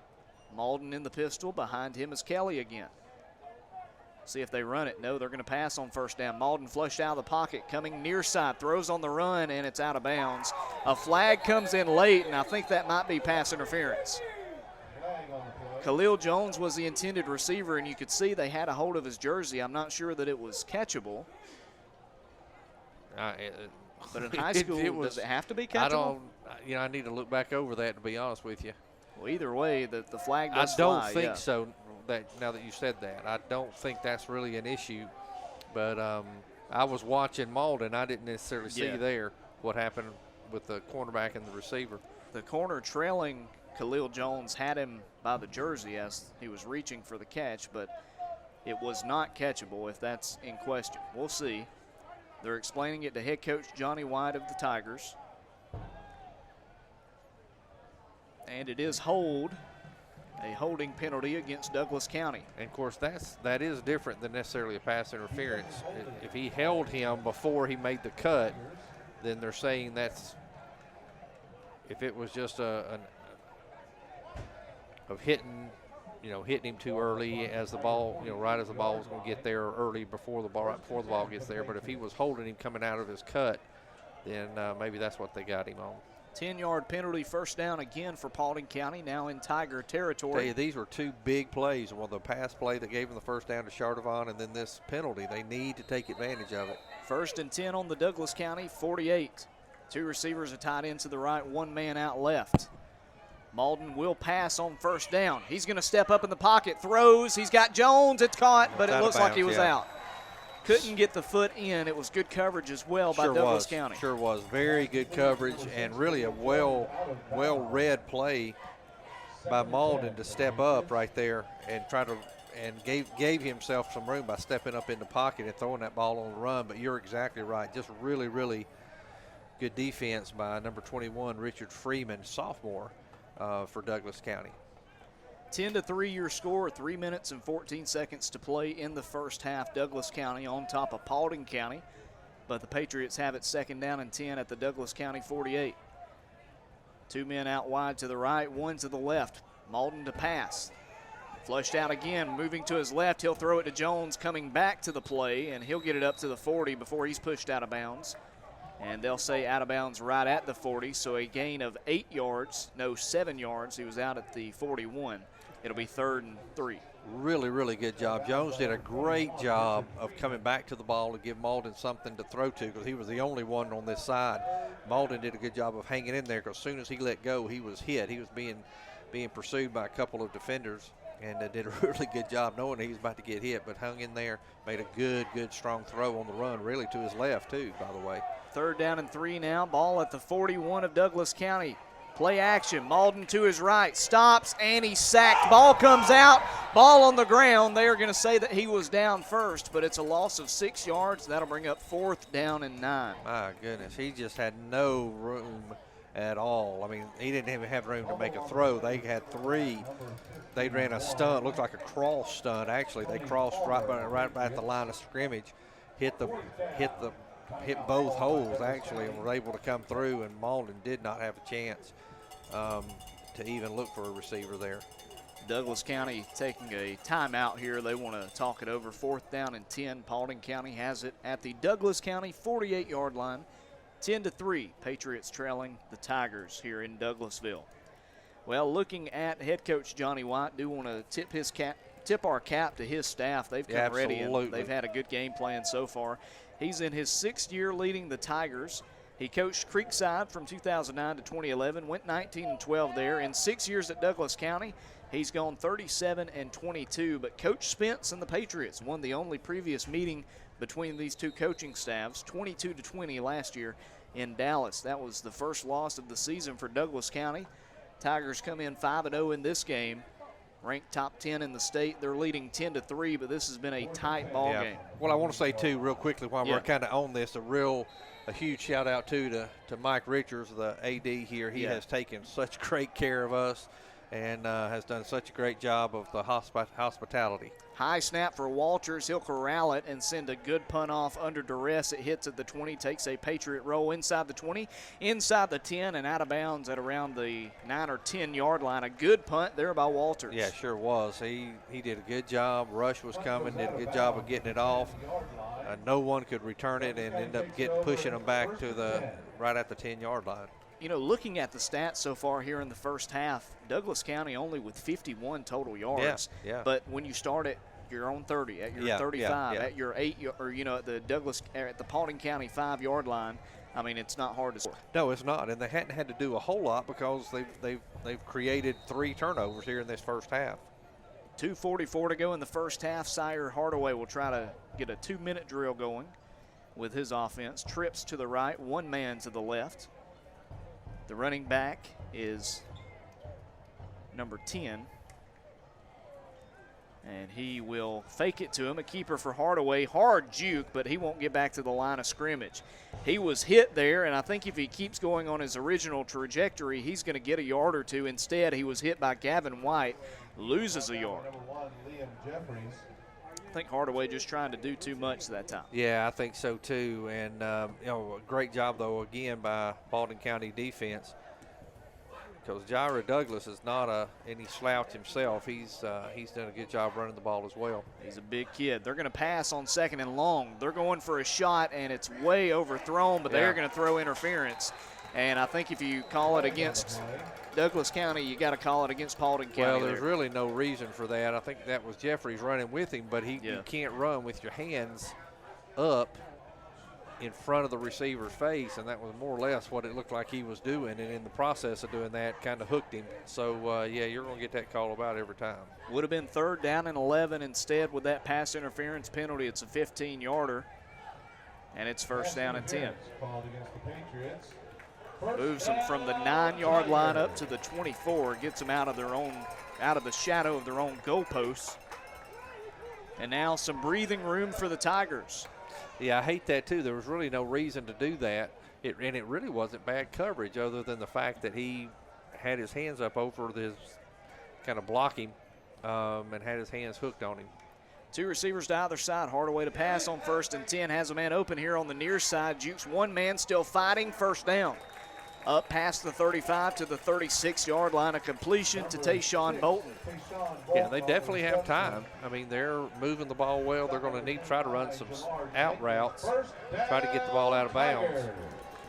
Minute 57 to go in the first half. Same formation here. Hardaway to throw out of the gun. Got a man open, wide open across the middle. Jukes out to the outside. He's past midfield, up to the 45, to the 40, puts on the brakes. And he's knocked down by Liam Jeffries, but another big game. Yeah, that's where you learn right there. After he made his first juke, he was moving to the outside. If he could have just gone out of bounds, because once they get this ball set, they're going to start the clock again. 21-yard pass to Hilton Alexander. 1st and 10 now in Patriot territory at the 43. Minute 33 to go in this game. 2 receivers to each side. Hardaway in the gun, dancing in the pocket.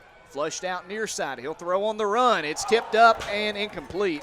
They had a man open again. It could have been caught there by Bolton. went off of his fingertips, and he's lucky that it went off Yeah, of his you're right. fingertips. Fortunately, there Yeah. wasn't anybody. It was deep enough to where there wasn't anybody, wasn't a Paulding County defender behind him, because it was tipped, and it was popped up, but there was no defender behind him to be able to run tip drill, basically. 2nd down and 10, ball at the Paulding County 43-yard line. I tell you, Bolton is a tall receiver too. He's a good-looking athlete. Yes, he is. He's made some plays so far tonight. 2 catches on the evening. Minute 21 left in the first half. Douglas County up by 7. Hardaway passing across the middle, too high. And again, it could have been intercepted by Paulding County. Trying to get it to the man in the slot who had some space, but couldn't get it to him. That would have been caught, could have been caught there by number 3, Monte Gooden. I tell you, and he's had a great night as well. And 3rd down.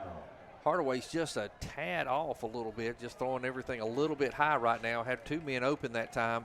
Reading it well. I think that was a check down, actually, it looked like, and did a great job. Wide open, just couldn't quite connect. See if the Patriots can hold him here. 3rd down and 10 at the 43. Hardaway to pass again. Across the middle, diving catch. And they'll say that he caught it. 1st down and 10 for the Tigers up to the 31. 12-yard pass to Hilton Alexander. Moved the chains again. Tell you, that was just a well-executed play and a big play when they needed it. 65 seconds to play in quarter number 2. High snap, Hardaway gets it. Flushed out to the right side. Throwing on the run, too high again, almost picked. It is intercepted by Paulding County. Caught off the deflection, went out of the receiver's hand, and picked off by number 14. That's Kavari Riddick.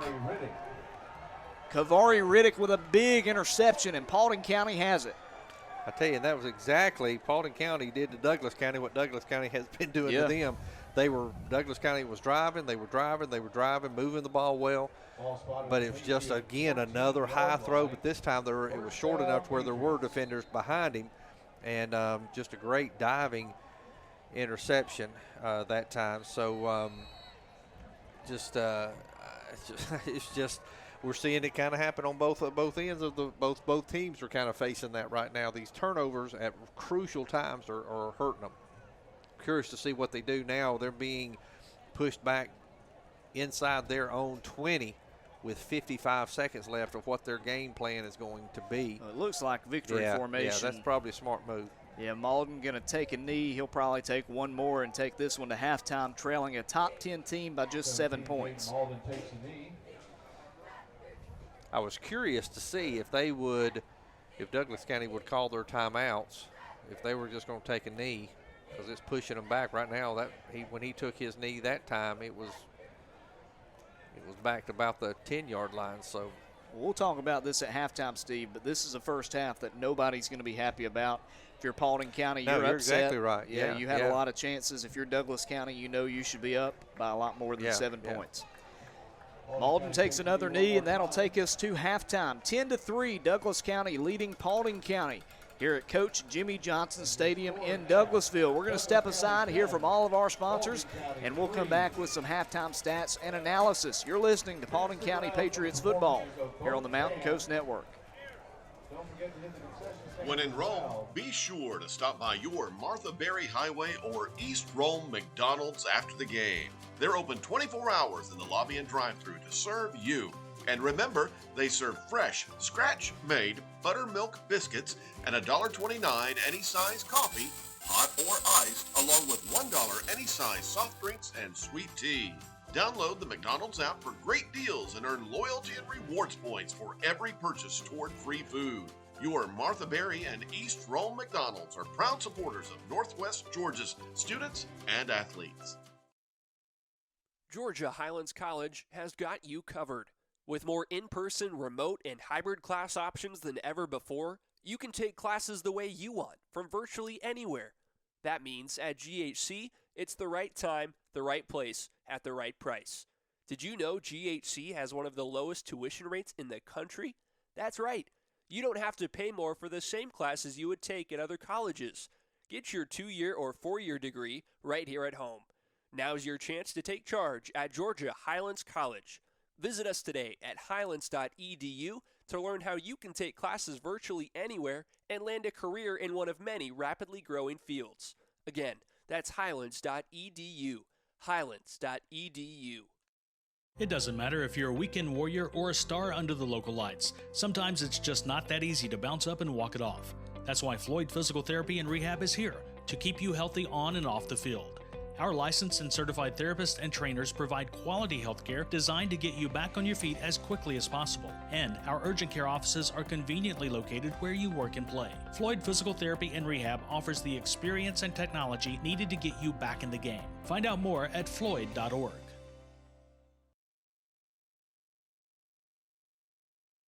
If another crisis happens, will your job be secure? Find a career path where you are essential. Georgia Northwestern Technical College offers programs of study in business, health, industrial, and public service at 6 convenient campus locations. Take day, evening, or online classes to get your degree, diploma, or certificate. Apply now. Visit us on the web at gntc.edu. Georgia Northwestern Technical College. Be essential. At Georgia Power, our customers are at the center of everything we do. We're investing in technology to increase the resiliency of our power grid, expanding our infrastructure to shorten outage and repair time, and providing a cleaner, more diverse fuel mix with solar and nuclear energy. We're working hard to keep energy at a cost 15% below the national average while maintaining the highest levels of customer service and satisfaction. With reliable energy, the future is in your hands. Learn more at georgiapower.com/reliability. When the Shorter Hawks football team hits the road, the Mountain Coast Network broadcast team heads to Automax. Corey Rhodes and his crew have the right vehicle for us to travel across the southeast from the mountains of upstate South Carolina to the Gulf Coast on the Florida Panhandle. Wherever you are headed, Automax has the car, SUV, van, or bus that you need. Call Automax today at 706-291-0600 or visit them online at automaxrental.com/Rome. At Logical Systems, we take the time to ensure your network is tailored to perform at the highest capacity. Whether upgrading your structured cabling or implementing new technology, Logical Systems helps your organization stay on the cutting edge of an ever-evolving market. Give Logical Systems a call today at 706-234-9896 for your network solutions. At First Bank Mortgage, we help others get to a better place. Your better place might be a yard for your kids or a bigger home for your growing family. Maybe it's just to refinance your current mortgage. Whatever your better place is, First Bank Mortgage will help you get there. Call 706-232-9458. Voted Best Mortgage Lender 2 years in a row. First Bank Mortgage, 338 West 3rd Street, Rome. Member FDIC, Equal Housing Lender, NMLS ID 472433. First Bank Mortgage, helping you get to your better place.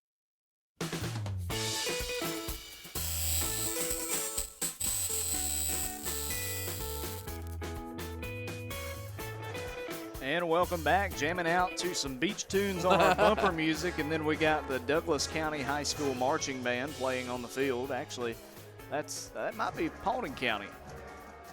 Can't tell, but we'll work to find that out. The band out there doing a great job. But as you can listen in and hear behind us, the musical Patriots doing a great job. Yeah. And the football counterparts with a good job in the first half as well.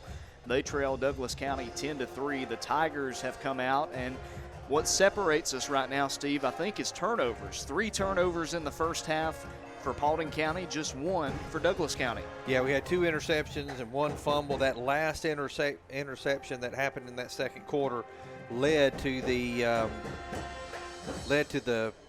lone touchdown that we've had in the game, which belongs to Douglas County. And that was a pass play Hardaway to Gooden, and but yeah, you're right. I mean, it's the penalties that are keeping the teams that are driving and forcing those drives to come to an end, or it's an interception that led to the lone touchdown that we have. So yeah, if they both teams are going to need to.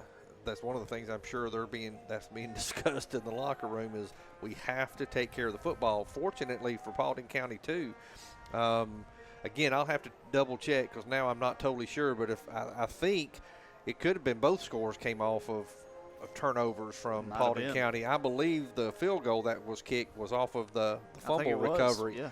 And so, that's something that Paulding County's got to work on. And there really could have been two others, but they were one, Malden was hit as he was pocket collapsed, and he was trying to make something out of it, and he was down both times. But both of those could have been fumbles that weren't fumbles. So it was that's something they've got to work on. And both of interceptions were just miscommunication. It looked like they were going to be Malden threw a stop route, and the receivers ran a double move, stop and a go.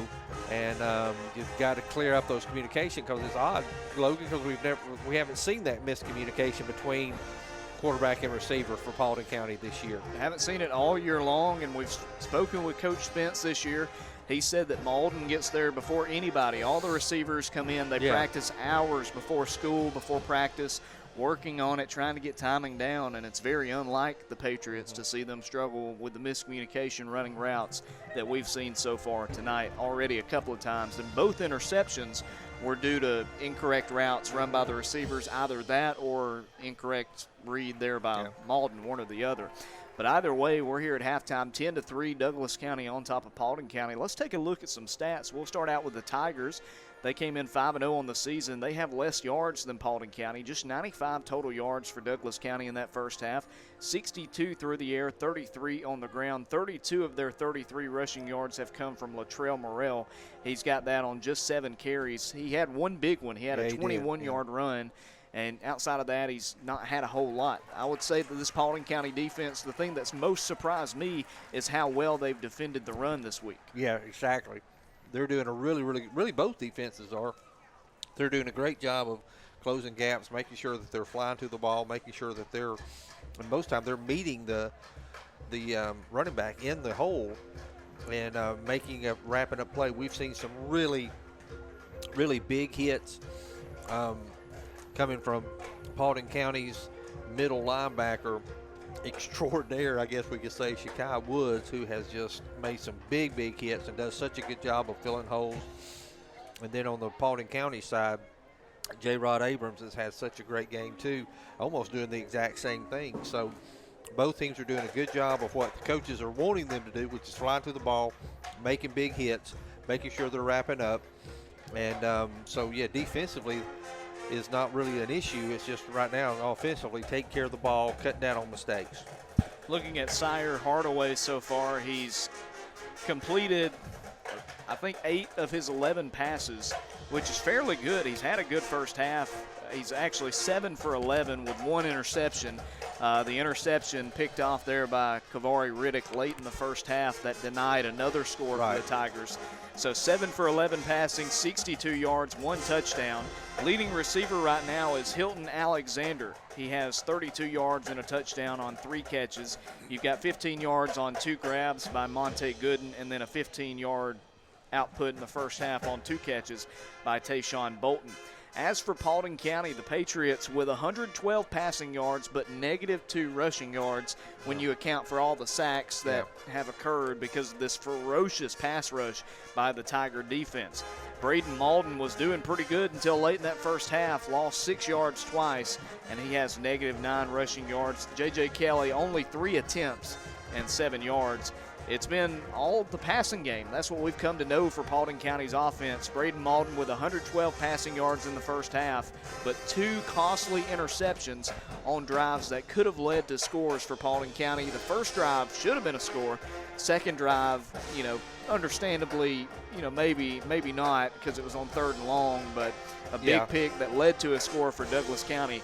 I'd say that if you're Paulding County, if you can just limit the turnovers, I'd say a punt works a lot better than an interception, goes without saying. If you can just limit the turnovers, you should be sitting pretty well in the second half. And really both teams, too, have missed an opportunity to score because both teams have had passing opportunities that were wide open and had really both quarterbacks just overthrew their receivers. And these are 2 strong, really good quarterbacks. And so it just happens. And so, you can't really worry about what could have been as much as you got to worry about where you are now, making sure that you're taking care of the football, limiting your mistakes, And that's what I'm sure both coaches are talking about right now. One of the things they're talking about in the locker room. Well, as you heard behind us, the Paulding County High School Marching Band, the Pride of Paulding, just finished up their halftime show, and the Douglas County High School Marching Band getting set for their show. Continuing with some stats in that first half, we'll look at receiving for the Patriots, and a nice first half for Francir Chardavon. 5 receptions, 74 yards. You've got 5 catches and 32 yards for Khalil Jones, a 7-yard catch for Tyler Smith, and Frederick Sumlin also had a grab in there as well. For Paulding County right now, I think it's really important that they start to get the run game going, because you got to find a way to tire out this Douglas County defense. Yeah, anytime the more balanced you can be, the better opportunities that you're going to have. But right now, neither rushing offense is could do a whole lot of anything right now.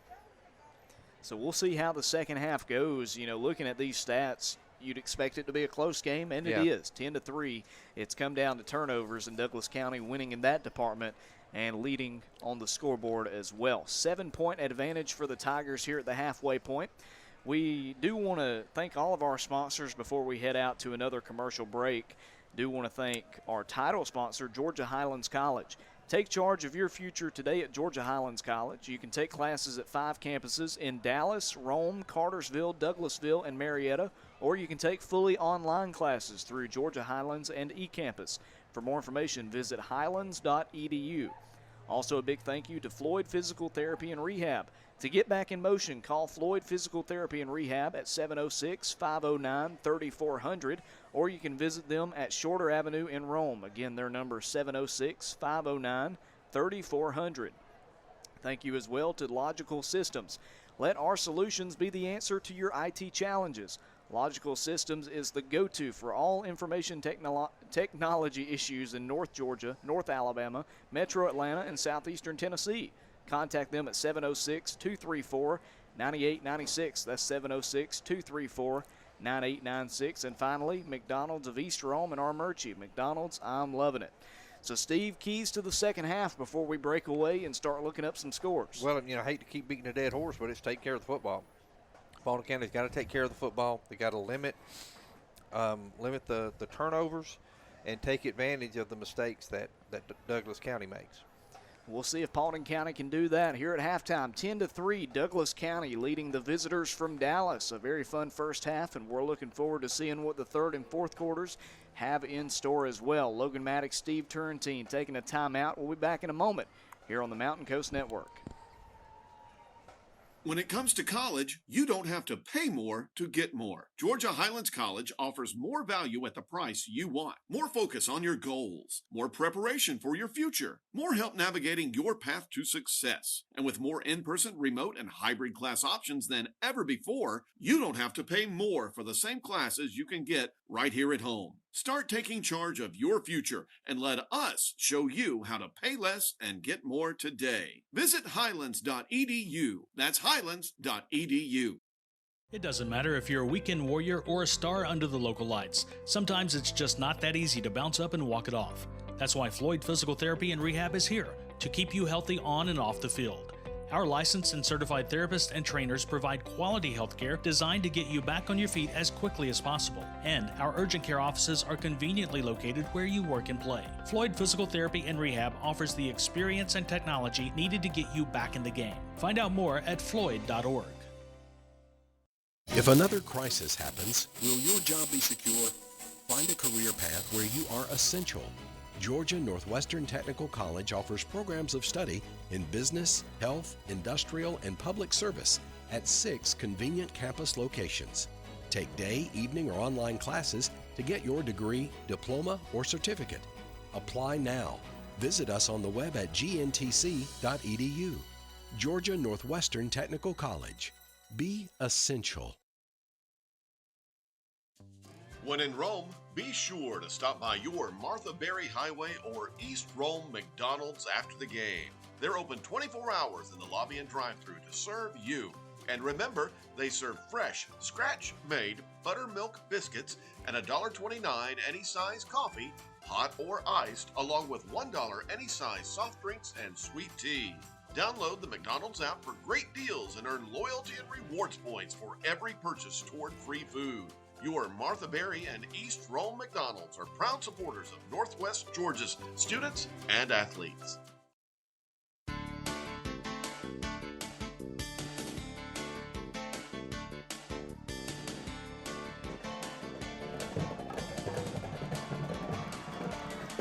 As you can hear behind us, the Douglas County High School Tiger Marching Band doing a great job with their halftime show here in 2021.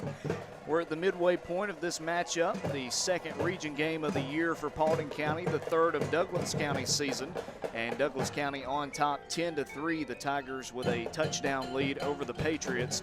As we're here at halftime, it was a 7-yard strike from Hardaway to Gooden. That's the only difference in this matchup. Now, as we look across the weekend, Steve, we finally made it to the great time of year where, you know, not only do we have high school football on Friday night, we've got college football on Saturdays. Yep. We've got NFL football on Sunday. It's a weekend full of football. Sure and, is. You know, we were talking about it off air earlier this year. How much are you enjoying having 3 straight days of nothing but pigskin? I thoroughly enjoy it. I'm not sure how much my wife does, but she's great. She actually gets into it as well, but she's good to me. She lets me watch it and pretty much all day, and starting on Thursdays, watching Thursday night, and then coming here Fridays, and then Saturdays for college, Sundays, and then Monday night. So yeah, it's a full slate, but it's man, it's so much fun. And I enjoy all of them, but man, there's just something about high school football. Well, looking at college games that are going on tomorrow night, we do want to mention some of the teams here in the state of Georgia that are going to be playing. Looking at Division II, how about the Shorter Hawks making the long drive down to Valdosta to take on the number 4 ranked Valdosta State Blazers? That should be a big matchup. We'll see if the Hawks can bounce back after a tough loss last week. They fell 56-0 to West Georgia last week, and a former Patriot on the Shorter Hawks as well, Nehemiah Bing, a Patriot alum, graduated in 2017, and he is playing with the Shorter Hawks. He's going to be making the drive down to Valdosta State, and so will the Mountain Coast Network broadcast team. So if you just missed it, I know we're having some connectivity issues, but talking about college games this weekend, the Shorter Hawks making the drive down to Valdosta State tomorrow, the number 4 ranked Blazers and the Hawks trying to get a big conference victory. That game's going to be right here on Mountain Coast Network. Kickoff at 7 p.m., airtime at 6:30. And also for the Paulding County fans, remember Patriot alum Nehemiah Bing, offensive lineman, is on the Shorter Hawks, and he'll try to lead a big upset tomorrow night down in Valdosta. Another Division II matchup, West Alabama and West Georgia, just a short drive off of I-20 here in Douglasville. The 14th ranked Tigers of West Alabama and the number 9 West Georgia Wolves. That one will start at 6 p.m. in Carrollton, and it will be televised on Flow Sports. Some other games, college teams here in the state of Georgia. You've got Trinity of Texas making the drive over to Rome to take on the Berry Vikings. That one will start at 6 p.m. in Rome. Also, Reinhardt, the Eagles up in Waleska, they're heading down to Florida to take on Ave Maria. That one will start at 7 p.m. online tomorrow night. Jacksonville State, the Gamecocks, heading on over to Cobb County. They're taking on the Kennesaw State Owls in a top 25 matchup. That one starts at 3 p.m. on ESPN+. And also former Paulding County Patriot Keyshawn Jackson. He is now a receiver at Jacksonville State. He's going to try to make some big plays over in Paulding County.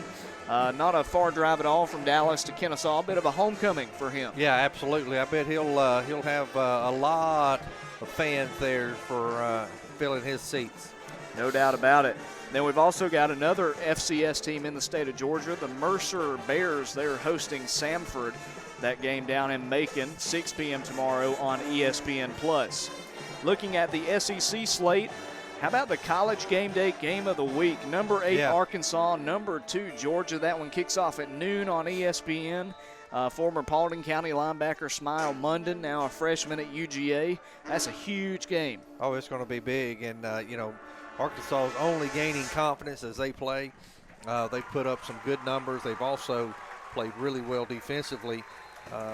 I still think, I think Georgia's got, if not the best, it's definitely one of the top 2 best defenses in college football. And so it should be a good matchup, and definitely be a good matchup for both teams, and a good representation for the SEC. Another SEC game at noon tomorrow on the SEC Network, Tennessee at Missouri. Then at 3:30 on CBS, the SEC on CBS game of the week, number 12 Ole Miss at number 1 Alabama. Lane Kiffin, a Saban disciple, he'll try to be the first one to finally knock off Saban. Should be a fun game, very high scoring. I'd imagine. Two great offenses in that one. Troy heading a little ways east, I'd say, over to Columbia, South Carolina to take on the South Carolina Gamecocks. That one starts at 3:30 p.m. on the SEC Network. Up north in Kentucky, number 10 Florida and the Kentucky Wildcats. That one starts at 6 p.m. on ESPN+. The Mississippi State Bulldogs will travel west over to College Station. They'll take on the 15th-ranked Texas A&M Aggies, 7 p.m. on the SEC Network. UConn and Vanderbilt in Nashville, 7:30 on ESPNU. And then finally, number 22 Auburn at LSU. That one starts at 9 p.m. on ESPN. Do want to also shout out some more Paulding County alumni that are playing collegiately and playing this weekend. We do want to apologize up front. This is our first year covering Paulding County, so if we butcher any of these names, we do apologize. Absolutely. We'd never, and if we mispronounce it, hey, let us know. Tag us on Twitter at MTN Coast Network, and we'll make sure to get it right. But Silas Modaset, the defensive back that graduated last year, he plays for Austin Peay. They are hosting Tennessee State 8 p.m. tomorrow on ESPN+. Tony Lazurica, the running back for Paulding County, he plays now with Division II Mars Hill. They are hosting Newberry at 1 p.m. That one up in North Carolina tomorrow. Fabian Jika, the defensive back that plays at Benedictine College in Kansas, they are hosting Culver Stockton at 2 p.m. Saturday. And then finally, Matt Frey, the kicker and punter, a walk-on at Georgia Tech. The Yellow Jackets hosting Pitt tomorrow at noon on the ACC Network. Then also Deontay Ruffin, a 2016 grad of Paulding County High School. He plays for Western Kentucky. The Hilltoppers head north to Michigan to take on the 17th-ranked Michigan State Spartans. That one at 7:30 p.m. a kickoff on the Big Ten Network tomorrow night. And then also Paulding County alumni Antonio Gandy Golden. He is in the NFL playing for Washington, the football team, traveling to Atlanta. Homecoming for Antonio Gandy Golden as Washington takes on the Falcons. That one starts at 1 p.m. Sunday on Fox. That should be a fun matchup. Yeah, absolutely. Yeah. And should be like we mentioned with Keyshawn Jackson, who plays for JSU. Expect a lot of Paulding County people there. Yeah, they'll show up. Expect a ton of people to see Gandy Golden as Washington heads over to Atlanta tomorrow night. Both teams are back out onto the field, just about set to get the second half underway. Douglas County leading Paulding County 10-3 as we're about ready to start the third quarter of play. Paulding County leading in total yardage in that first half, leading in pass yardage, leading in first downs. One thing they're not leading in is on the scoreboard and turnover differential. And those two things, the turnover differential will definitely lead to trailing on the scoreboard. Absolutely. So a close first half. Neither side really able to get a ton of momentum, not able to really switch it one way or the other. And we'll see what the Patriots try to do to get it in their favor. Of course, Douglas County won the toss. They deferred, so the Tigers will be getting the ball to start out the second half of play. Paulding County jogs out there. It's going to be Clay Walters, the senior kicker, to boot this one off. And the two deep men for the Tigers go as follows. It's going to be number 2 for them, Miles Oliver, who had a big interception in the first half, and also Monte Gooden, number 3, a senior and junior respectively. 10-3 your score. Halftime is over with, and we're just about set to start the third quarter. Walters ready to go. Sets the ball down at the 40 on the tee. Jogs up and kicks it. This one a bit of a pooch kick on the far side. It's going to be caught at the 25-yard line, coming outside here on the near side. A lot of room up to the 30. Cuts inside at the 35, still alive. He's wrapped in the arms of Braden Scott and brought down, so they'll get it up to the 32. A nice little return there. And number 20 on the return, Jacob Boyce. And Braden Scott is hurt. He made the tackle, and it looked like the returner fell down on his arm. And so we hope that it's just a stinger for Braden Scott, an integral part of that defense. Yeah, he sure is. He's a crucial part. As Coach Spence and the trainer heads out there, we want to step aside as Braden Scott is being attended to. You're listening to Paulding County Patriots football here on the Mountain Coast Network. At Logical Systems, we take the time to ensure your network is tailored to perform at the highest capacity. Whether upgrading your structured cabling or implementing new technology, Logical Systems helps your organization stay on the cutting edge of an ever-evolving market.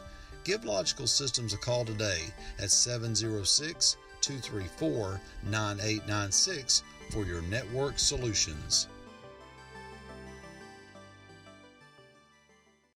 At First Bank Mortgage, we help others get to a better place. Your better place might be a yard for your kids or a bigger home for your growing family. Maybe it's just to refinance your current mortgage. Whatever your better place is, First Bank Mortgage will help you get there. Call 706-232-9458. Voted Best Mortgage Lender 2 years in a row. First Bank Mortgage, 338 West 3rd Street, Rome. Member FDIC, Equal Housing Lender, NMLS ID 472433. First Bank Mortgage, helping you get to your better place. Braden Scott helped off the field and under his own power walks to the sideline. First down and 10 here for the Tigers. Handoff on the outside to Morrell. Up to the 35, still fighting for extra yardage. He'll be pushed out around the 38-yard line. Gain of 5 yards on first down. Yeah, nice play right there. Morrell does such a good job of, he is extremely hard to tackle. Doesn't go down easily. And you're not going to get him by just an arm tackle. So they've really got to make sure they're flying to the ball, wrapping up. But a good run by Morrell. That time finally run out of bounds by Kavari Riddick. Second down and 5. Sire Hardaway, the sophomore, in the gun. 2 receivers to either side. He'll look to his right. Passes on a screen play. It's caught up for a first down. Finally, forward progress will be stopped, but not until he gets up to the 45-yard line. A completion to the receiver, number 6, Tayshawn Bolton.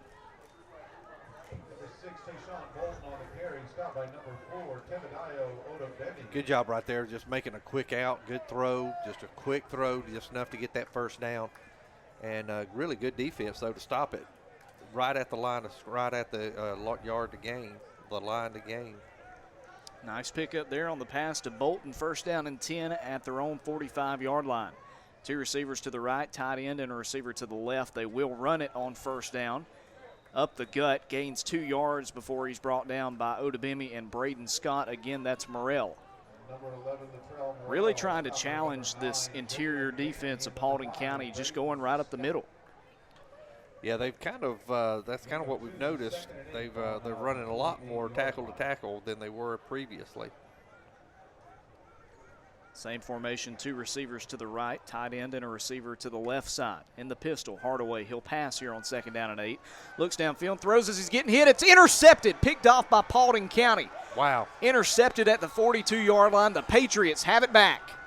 Yeah, it looked like Hardaway was hit soon as he made that throw, but then it just floated out there. It's number 29, Jamar Jenkins, the junior defensive back. Another one of these players that hasn't had many chances to play this year, Steve, but with injuries, with maybe even COVID affecting the team at times, he stepped up, and the junior with an interception. A big interception right there, because again, Douglas County was moving the ball, and good rush right there by Paulding County. Made a hit on Hardaway as he was trying to get ready, couldn't really follow through, and it just floated it up. And a good job of reading the ball and going to it. So we'll see what they can do here. First down and 10 for the Patriots. Play action. Malden double pumps, throws it. It's caught upfield for a gain of 6 or 7 yards before he spun around and brought down. Looked like that might have been Khalil Jones again. Yeah, I think it was, and he was the one in motion, and I believe they were running a slant. Could have been Shardavon out there on that wide, but that was it was covered, and so Malden did a good job of checking down to Jones in the flats there.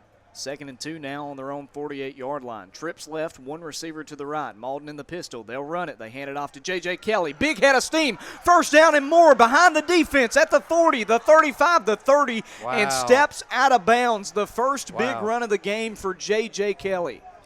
Phenomenal run. Again, he was hit. And, he's been hit hard tonight, but he is still runs just as hard as right now as he did at the beginning of the game, and credit to him for a sophomore. That's super impressive. 23-yard run for the sophomore J.J. Kelly. Gets him inside the 30, ball on the Douglas County 29-yard line.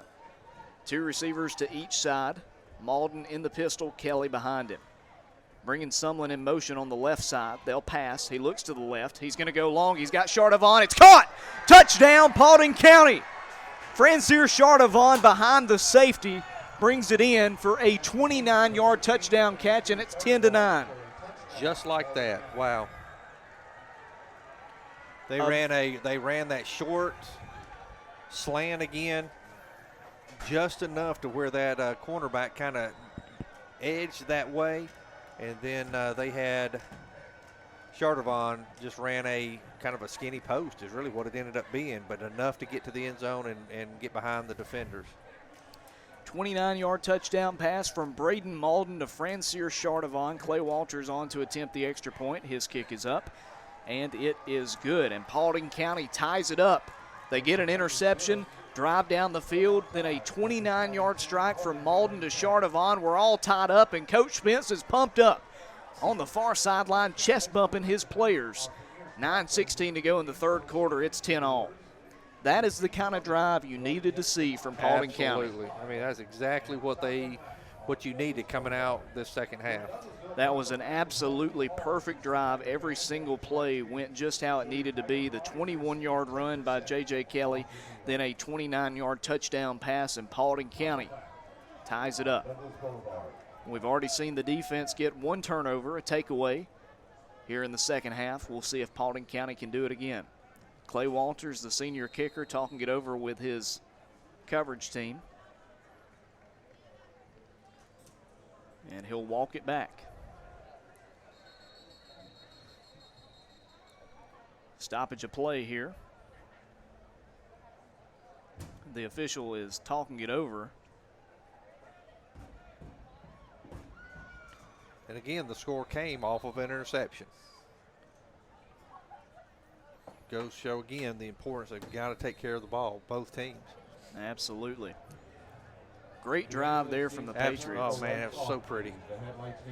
And they did exactly kind of what we had talked about. They had a balance of running and passing. And big run that J.J. Kelly made earlier kind of helped with that, helped kind of make sure those linebackers sat and not being able to come running up. They had to honor the running back first. Stoppage of play because in the north end zone, an ambulance is parked. His headlights were on, and a good catch there by the official to make him turn them off. We're good to go now. Walters will kick this one downfield, a high booming kick that's going to be fielded inside the 5-yard line. Douglas County will take it out. They've got a lane. They're on the run at the 40. He's at midfield, and nobody's in front of him at the 30, the 20, the 10, and he scores. Douglas County with a 95-yard touchdown return. And just like that, the Tigers jump back out in front.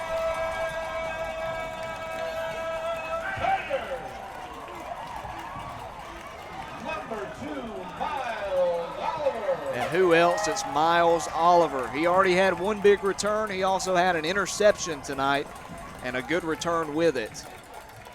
And it's 6 points the other way for Douglas County. You give them even a little bit of a crease, and they're going to find it, and they're going to house call it. 16-10, and the kicker Austin Lewis back out there to try to make it 17-10. Good snap, good hold. Rusher coming from the left side, but it doesn't matter. He puts it through the uprights, and Douglas County retakes the lead 17-10. A 95-yard touchdown return by Miles Oliver, the senior defensive back, and it's a 7-point game once again. Just as much as we were talking about how for Paulding County that was a big touchdown for them, this was a really, really huge return. And it's funny because we had kind of spoke about it, is they've been close. They've had some big run backs, but they've been tackled. They've had, ball at the 40, ball at the 50, but that time there was nobody to catch him. He hit the hole hard. Great job blocking up front. And not real sure if he was even touched, to be honest with you, Logan. I don't remember seeing him. He hit the hole hard and was able to take it to the house. There was one man that could have even touched him. It was Tyon Small there at the end.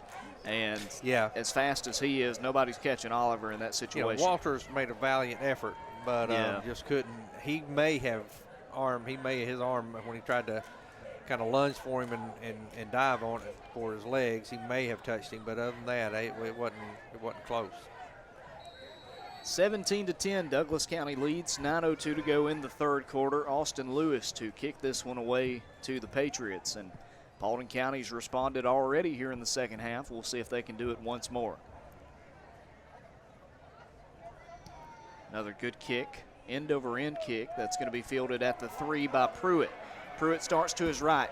Jukes gets up to the 25, still on his feet, pushing forward to the 27, and then he is stood up. Falls down late, whistles blow, and no flag will fly yet, at least. I think just a lot of jawing between the two sides. Yeah, it looked like, I thought he was going to hit a hole, but the hole kind of closed up quickly, and I don't think they liked a little bit of that extracurricular. Paulding County had a little bit of frustration as they were kind of pushing the running back or pushing the runner around a little bit at the end, but the referee did a good job of getting it broken up, and now we're just back to resume play. Favorable spot, ball at the 29 of Paulding County, 1st and 10. They'll run it on the far side with Kelly. Kelly slips a couple of tackles, still on his feet, downed at the 40, but that's a gain of 11 yards for the sophomore. Move the chains again for this Patriot offense. 2 carries here in the second half for J.J. Kelly. First half they did mostly between tackles. And we got another, looked like maybe a Douglas County player hurt. There were a couple of Douglas County guys coming up late on the previous play, and they are going to check out the injured Tiger. We'll step aside. 8:42 to go in the third quarter. 17-10, Douglas County with the lead. Paulding County with the ball here on the Mountain Coast Network. Sometimes we forget how easy it is to save energy at home. So Georgia Power is here with a little reminder, because it's often as simple as a twist to switch to LED bulbs, or as easy as a lift to move furniture away from air vents. It could be the flip of a switch to turn off the lights in an empty room. One way or another, these small changes can make a big difference, helping you save energy for the bigger things in life. Visit georgiapower.com/energy efficiency for tips and programs to help save energy and money.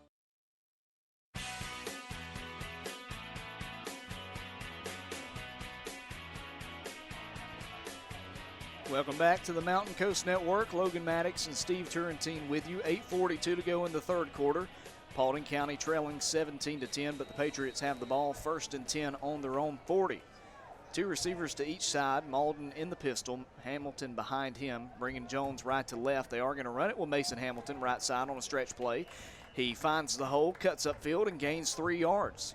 Yeah, another good job of kind of bounced that to the outside. Looked like it was going to be right off tackle, but he kind of bounced it a little bit and went enough to at least make positive yards. Looked like a gain of maybe 3, but good job there kicking it to that outside.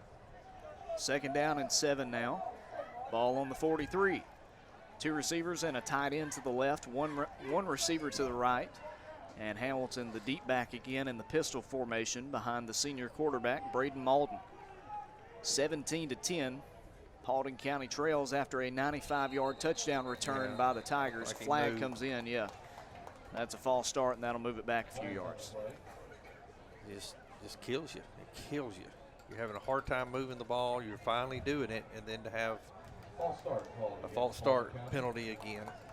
And was that a lineman or a receiver? Couldn't tell if it was Odebimi, So Odebimi was moving in the formation left to right. It could have been too. I noticed it looked like the right tackle. Either way, it brings up 2nd down and 12 now. Ball on the 38-yard line. Need to get it up to midfield to move the chains.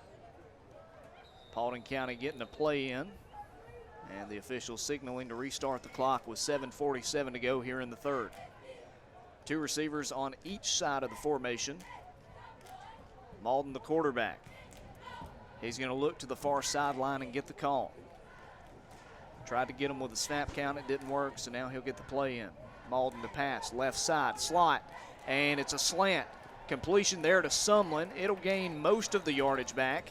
Gets them all the way up to the 49. That's going to bring up 3rd down and 1. I tell you, that was a big, big 3rd down play right there. Just a well executed. Like I said, they love those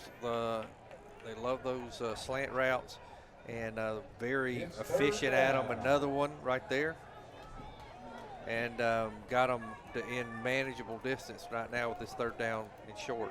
They'll spot him down at the 48, so a 10-yard pass from Malden to Sumlin. Frederick Sumlin, a guy that Coach Spence said has been working so hard. It's a tight formation here. Yeah. Malden's going to be under center. That usually means quarterback sneak. Either that or try to draw him off sides. No, they are going to run it. They're going to hand it off to Kelly. He's up to the 50. He's got the 1st down.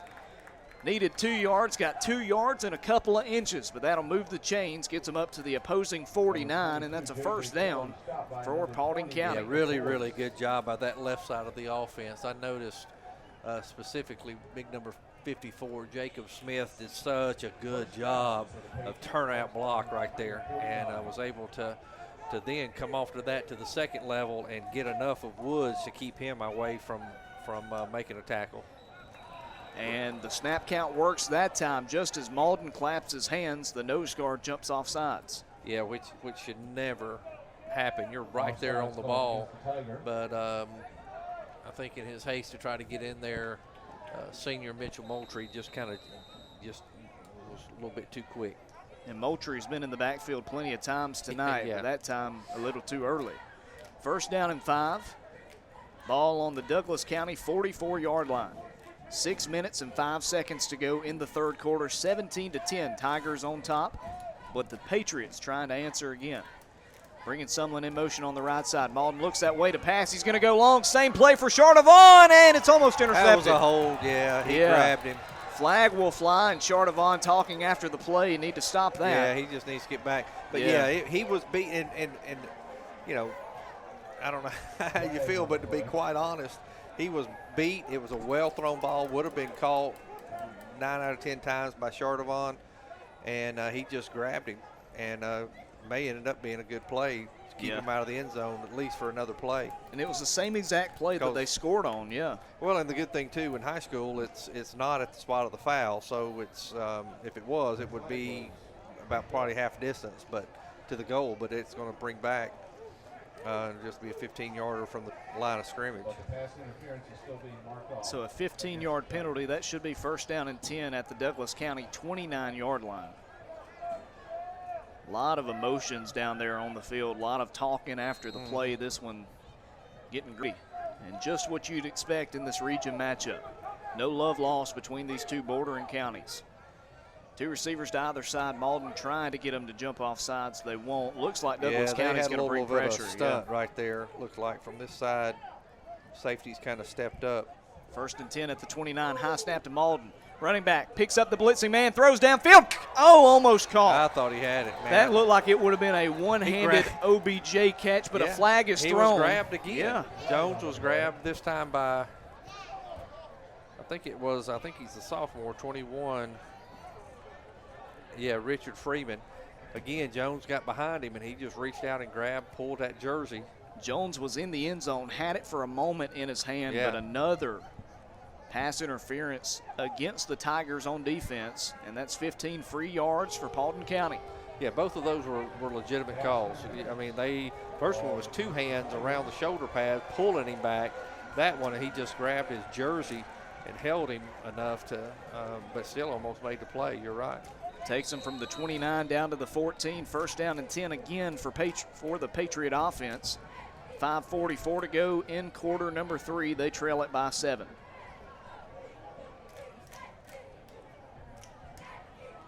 This is where you got to keep your eye on Shakai Woods right here. This is where he shines in situations like this, and you got to make sure you get a helmet on him. You got Sumlin out wide to the left, Chardavon and Jones on the far side. Odubimi, the tight end, on the right. Malden in the pistol. Behind him is Kelly, bringing Jones in motion. They'll throw it to him. He's behind the line of scrimmage. Double pass downfield, intercepted in the end zone. He had Odubimi down there, but it was covered and picked off. What a phenomenal play by the quarterback. Miles Oliver with his second interception. Wow. He also had the kickoff return for a touchdown. Khalil Jones, his first pass of the season, is picked off. 17-10, Douglas County is on top, and the Tigers have the ball back.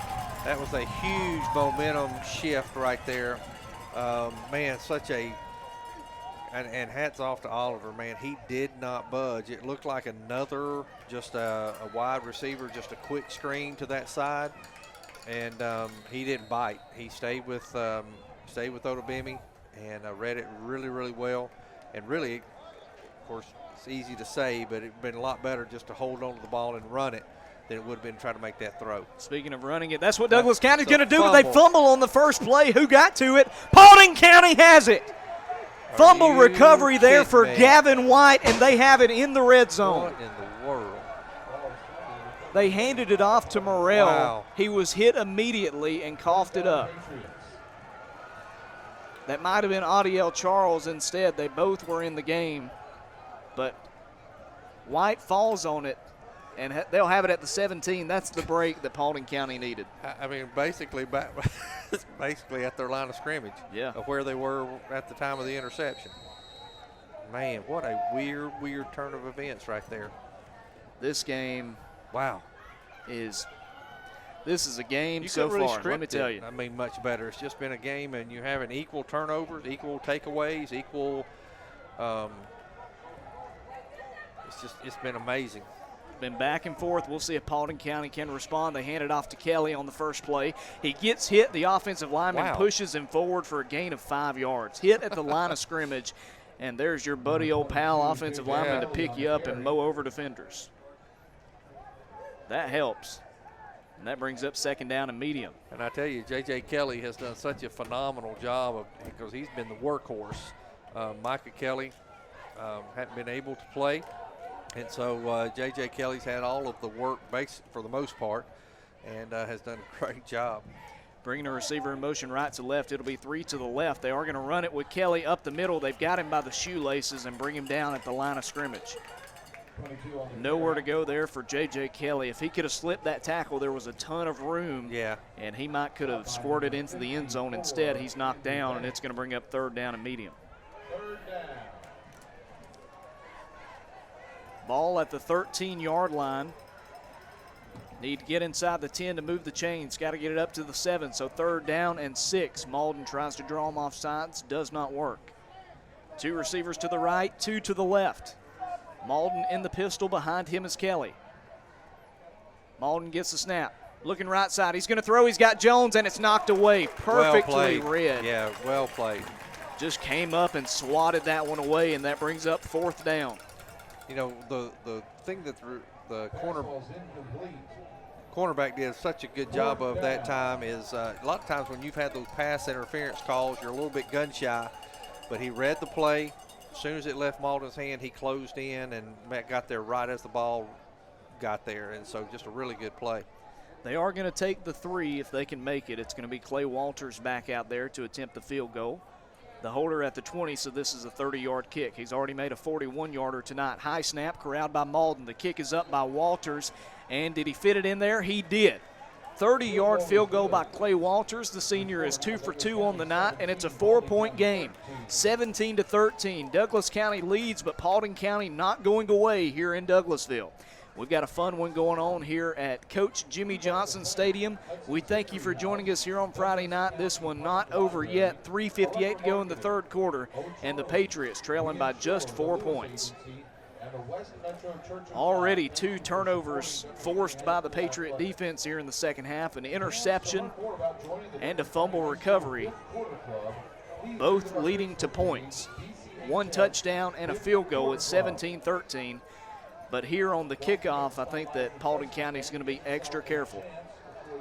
The last one taken for a touchdown by Miles Oliver. Yeah, we might go back to seeing a pooch kick. Of course, the way they're moved up, they're expecting the pooch kick. He could easily kick it over their heads. Walters, the senior kicker, always reliable. And it's going to be an onside kick. They send it down the field. Let's see who falls on it. Paulding County says they have it, and they do! The Patriots with a surprise onside kick. Oh, my goodness. The entire special teams unit was behind Walters, and he clapped and ran up and kicked it. Wow. Completely legal move there. And it's recovered at the 45. The Patriots have the ball. And, I mean, I'll say this. I'm going to tell you, that was brilliant. I mean, that's such it's a just smart a good play call. Yeah, is sure all it was. is. Wow. And now if you're the Douglas County defense, you've got to get a stop. Which, funny, it goes back to why I guarantee you Coach Spence had that in his back pocket, because that's one of the reasons I bet he went ahead and kicked the field goal instead of going for it when they were down there a little bit closer. Get those 3 points, knowing you're going to do an onside kick, expecting to get it back, and then be able to drive down, hopefully score again. High snap to Malden, play action. He's going to throw it to Chardavon on the far sideline. Slips and loses his footing, but he still gains 1.5 yards. It'll be 2nd down and 8. Just a swing pass out there for Chardavon. Tried to cut inside and fell down. Yeah. Turf Monster got him. Chardavon now with 105 receiving yards. Just 7 catches. That average is incredible. 2 receivers, a tight end to the left, 1 man to the right. Malden in the pistol. 17-13, Douglas County on top, 3:15 to go in the 3rd quarter. Paulding County with the ball in Tiger territory. Malden hands it off, right side, it's Mason Hamilton, cuts inside. A juke, he's still on his feet inside the 35. Wow. And all the way down to the 31. That was the best run. He ran hard. That's what they need right there. That was a great job by the junior. I tell you what. And really Mason nice Hamilton, job. a guy that we didn't see until the last game. Yeah. And he did a good job in the game against Alexander. Yeah. They were down quite a few players in that game, and, still with the same running back core in this one. We haven't seen Micah Kelly. But Mason Hamilton with a 12-yard carry, 1st down and 10 down to the 31 of Douglas County. Timeout called on the field by the defense. We'll take it with them. 3:02 to go in the 3rd quarter. Paulding County trying to battle back and take the lead on this drive. 17-13, Douglas County leads.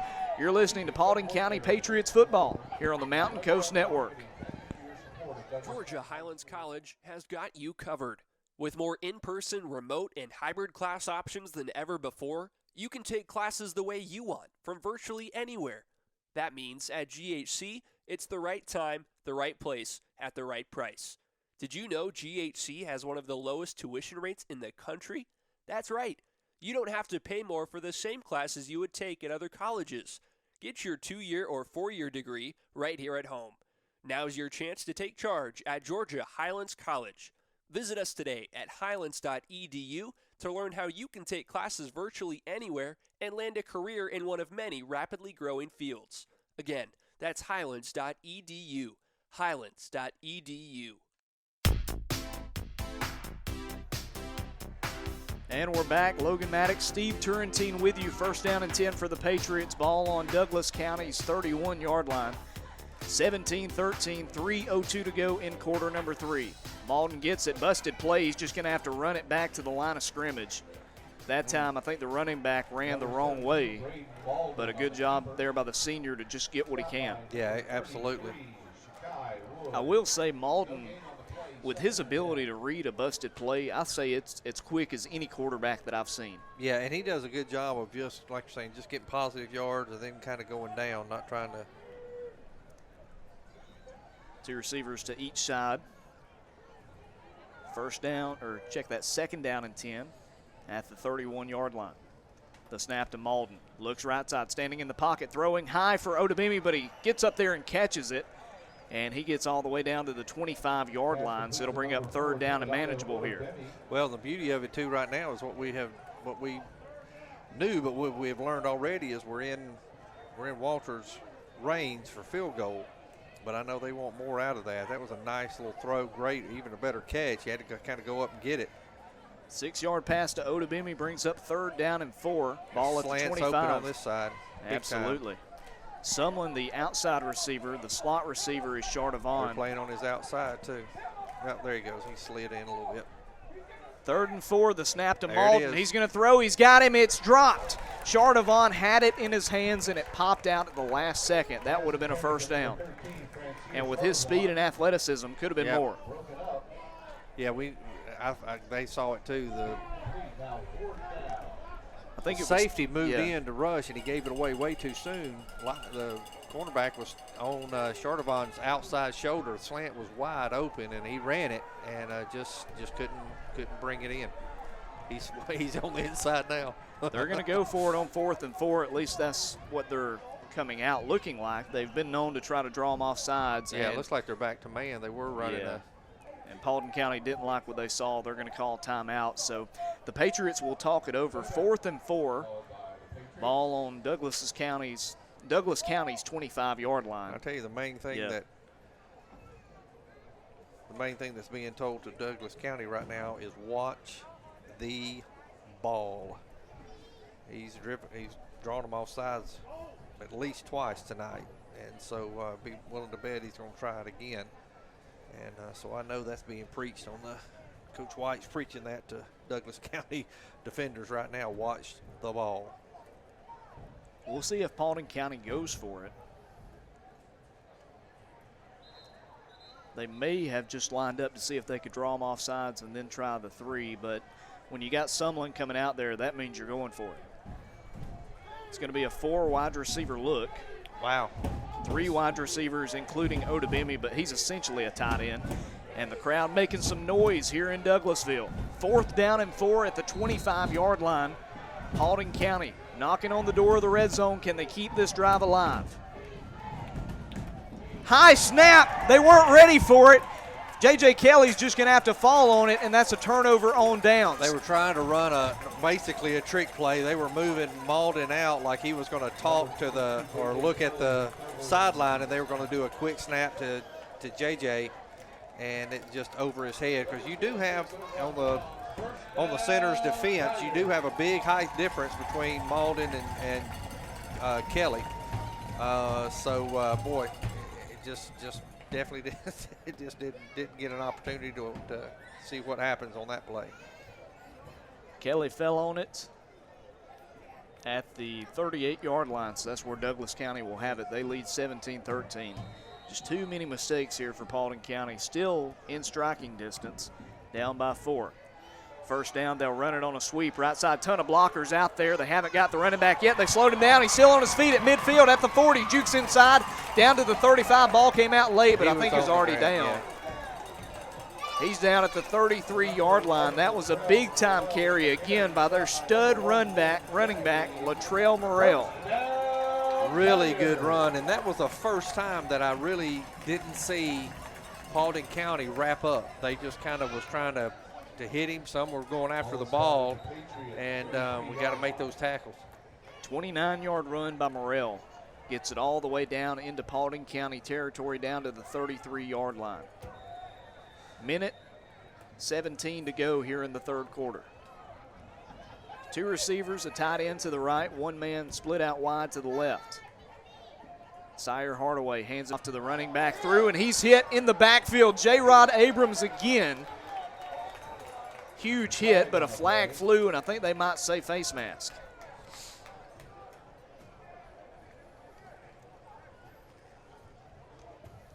Yeah, they gave it off to Douglas that time because typically when he's in there, he's more of a passing, a pass blocker. But this time he was, they gave him the ball, and he was hit hard. Still talking it over are the officials. It was a big hit by Abrams. If he got his face mask, he didn't need to. It was completely unnecessary. 62 seconds left here in the 3rd quarter. And they pick up the flag. Yeah, I was looking at it. I just so happened to be seeing it by the binoculars because, like I told you before, I'm old. I can't really read those numbers. And he did. It grabbed him. He grabbed him by the shirt. by up near the collar, but it wasn't. I could see where they thought it could be, but it wasn't. So that was a good call of waving that off if they were looking at face mask. So goes nowhere there on the handoff to Douglas, brings up 2nd down and 10. Big hit by J-Rod Abrams. Hardaway in the gun, play action, looking downfield, got a man open across the middle, but he underthrows him a bit. If he gets enough air under that, that might be 6. Yeah, Gooden was coming across the middle, and like you were saying, it just underthrew him. Yeah, it would have been a foot race, and that's not a good sign for Paulding County. Monte Gooden has already made his presence felt in this game. A couple of nice receptions. That one an inaccurate pass by Hardaway. 3rd down and 10 now, coming near side. They get it to Alexander, but just nothing going there, trying to get a quick screen and wasn't catching the defense napping. Brings up 4th down. If you're Paulding County, all you can do here is just not get a personal foul. Just head back to the other sideline. Braden Scott trying to say they grabbed his face mask, but I love that kid. He is super intense, man. I love it. I think he's saying that it looked like he thought thought somebody had grabbed his face mask. There's a flag on the far side of the field. It was a 3rd down play, so we'll see what the penalty is.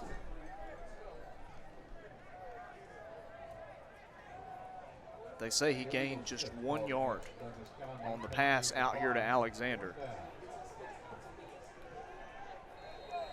And they are going to go for it on 4th down. At least that's what it looks like. 2 receivers to the right, 1 man to the left, 2 running backs in the gun with Hardaway. Hardaway, the sophomore, looking right side across the middle, throws, caught. 1st down. Did he hold on to it? He was lit up, and he did. He gets all the way down to the 21. That was a really, really well-designed play. Great throw, way to hang in there because Hardaway got hit as soon as he threw it, and a good catch. That was number 4, Hilton Alexander again, an 11-yard pass on 4th down and 9. And it's 1st and 10 again for the Tigers. 20 seconds to go here in the 3rd quarter. 2 receivers to the right, 1 to the left. They'll keep it on the ground on 1st and 10. And there is Timmy Odabimi. He says, hey, how are you? Meet the turf. Loss of 1 yard, maybe 2 on the handoff to the running back. That was number 11, Morrell. Yeah, he got hit again. Just a great read this time by Odabimi.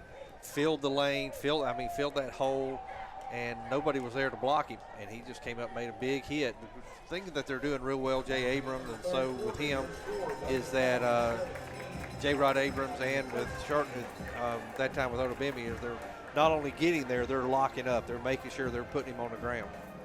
Put your 4s up, Patriot fans. We're heading to the 4th quarter. 17-13, Douglas County leading, and Paulding County trying to hold it where it is and get the ball back. It's been a fun one through 3 quarters of play.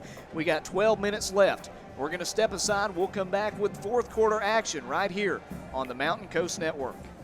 If another crisis happens, will your job be secure? Find a career path where you are essential. Georgia Northwestern Technical College offers programs of study in business, health, industrial, and public service at 6 convenient campus locations. Take day, evening, or online classes to get your degree, diploma, or certificate. Apply now. Visit us on the web at gntc.edu. Georgia Northwestern Technical College. Be essential. When in Rome, be sure to stop by your Martha Berry Highway or East Rome McDonald's after the game. They're open 24 hours in the lobby and drive-thru to serve you. And remember, they serve fresh, scratch-made buttermilk biscuits and $1.29 any size coffee, hot or iced, along with $1 any size soft drinks and sweet tea. Download the McDonald's app for great deals and earn loyalty and rewards points for every purchase toward free food. Your Martha Berry and East Rome McDonald's are proud supporters of Northwest Georgia's students and athletes.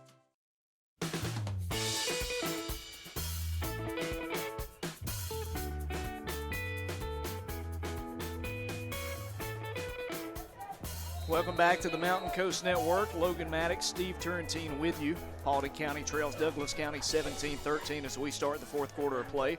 Hardaway to pass on 2nd down and 11. It's incomplete. Trying to fit one in there to Tayshawn Bolton, but he led him too far and he got ran over by a defensive back. Incomplete.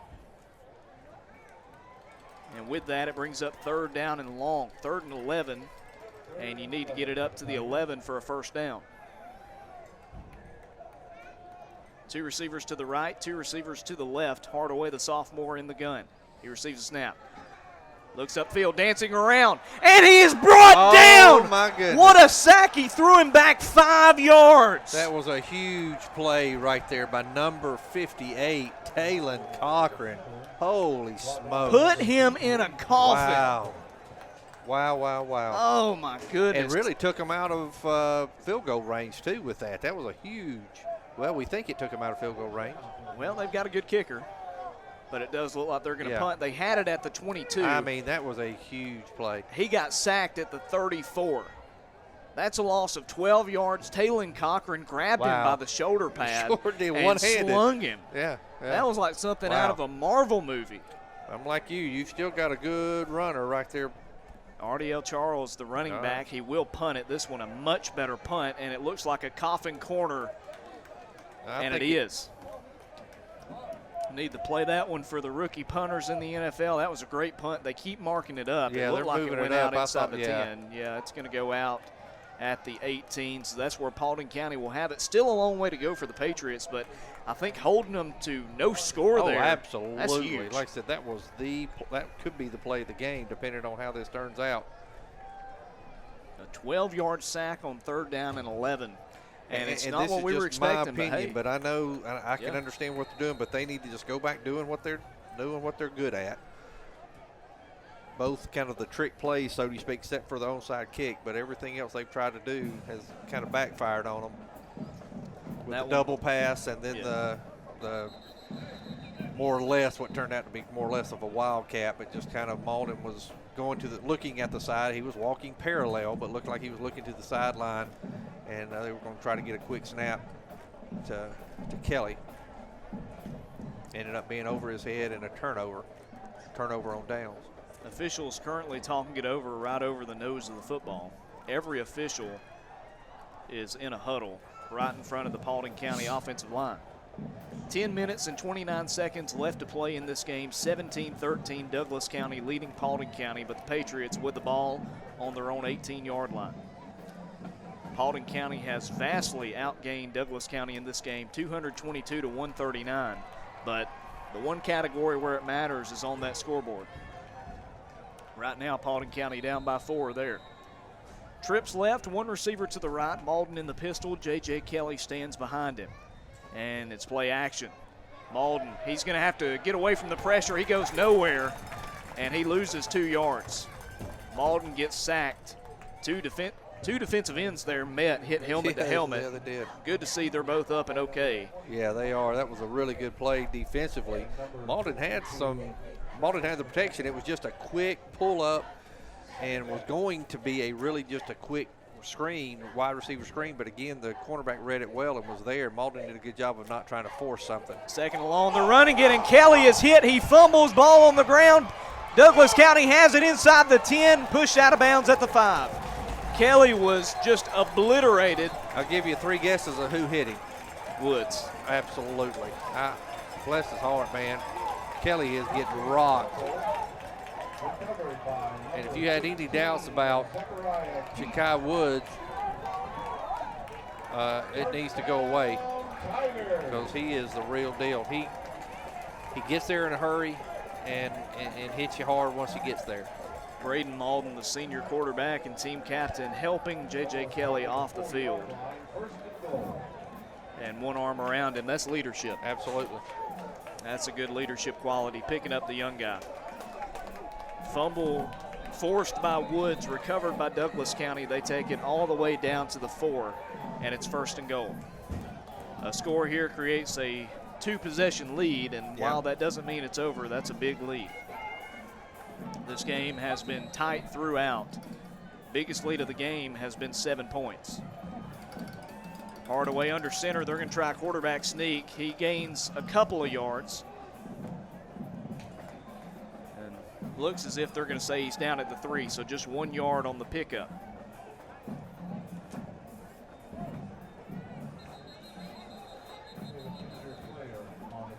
Timeout called, injured player on the field. It's a Douglas County offensive lineman. And one of the Paulding County players, I think it's Timmy Odebimi, was trying to help him up, but they're going to wait and let the trainers get down there and try to help him out.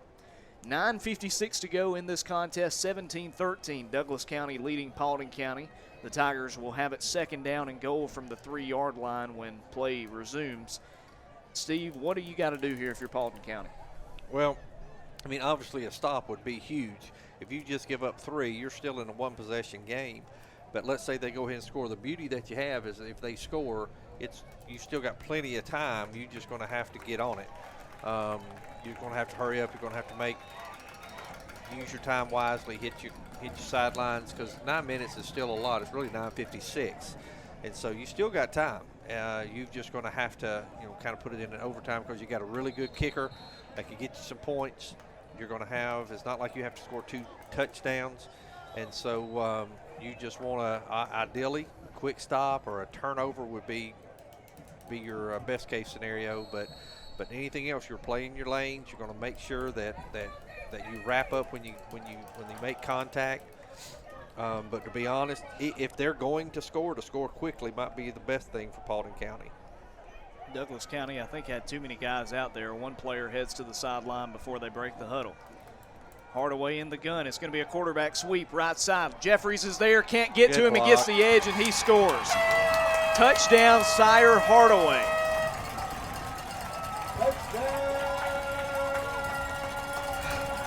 And Douglas County makes it 23-13 with 9:50 remaining in this game. Well, like I said, it's not ideal. You don't want them to score at all, but if they're going to, as far as the time-wise, it's probably better for them to do it quickly, like it just happened.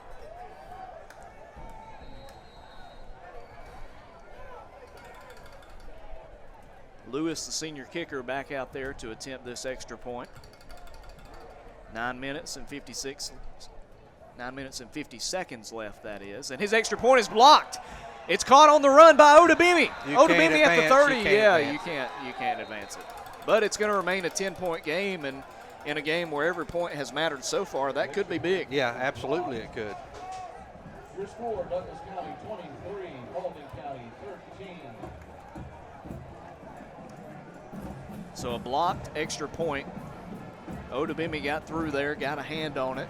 He also recovered it. So it stays a 10-point game, but it is still a 2-possession cushion here for the Tigers. They lead it 23-13, 9 minutes and 50 seconds left in the game. And if you're Paulding County, there's no need to rush it here. You can still run your offense how you want to, but deep down inside, you're thinking, look, we've got to score, we've got to get the ball back and score again. What you can't do is panic. You can't panic, try to force throws or try to do something that's going to make you fumble or lose the ball, because right now that's kind of been the every turnover, and we've had 4 for Paulding County, 3 for Douglas County. All of them except for one has turned into points from one way or the other, either a touchdown or a field goal. Lewis to kick this one off.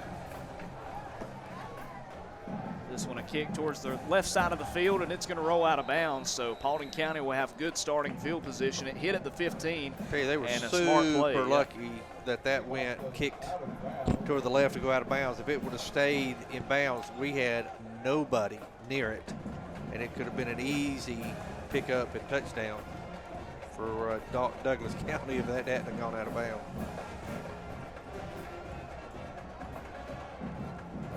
Man, oh man, what a game.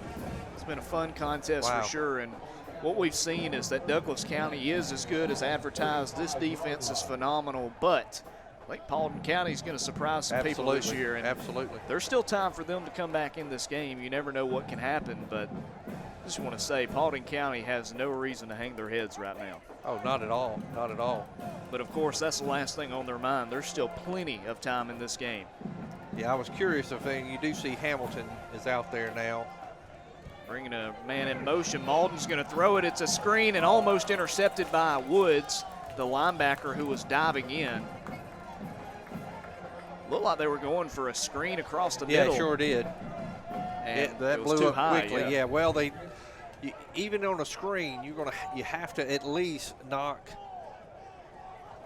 You got to at least hold your block or push them off path as they're coming through, as you're letting them through. And that time they didn't make contact with a couple, and they just got through really, really quickly. Didn't have enough time to set that up. Trips left, one receiver to the right. Malden in the pistol. Play action. Across the middle, it's Odubimi, first down. Just takes contact, keeps fighting ahead past midfield into Tiger territory down to the 48-yard line. Great throw, really a well-designed play. Faked that handoff, drew them in, and that's one of the things. It drew the defensive end in a little bit, or really the strong safety on this side, enough to give a little lane for that throw to go through. 17 yards and another first down. Odubimi in the slot on the right side now. Beside him is Jones on the far side, two receivers. Pistol formation again. Yeah, they're Malden backed up into a cover two now. Right side back to Odubimi at the 45, slips and loses his footing. Otherwise, he was going to try to truck stick another defensive back. Gains 6, or check that, gains 4, so second down and 6 coming up. 9 minutes left to play in this game. Paulding County trying to drive. They're already in Douglas County territory. It's been easy getting in their territory. It's been hard getting points. 3 receivers to the left, 1 receiver to the right. Hamilton, the deep back, bringing someone in motion. We'll see if they take the shot again. They are. It's Chardavon down the field. He's got it! Touchdown, Paulding County! Wow. Same play again. Chardavon wide open. Golly. 48-yard touchdown pass, and Paulding County is right back in it. Golly, that was amazing. I don't know how you say blown coverage in French, but with Chardavon's last name, I think you need to find it. Wow. 23-19, and Paulding County with a chance to make it a 3-point game. 8:33 left.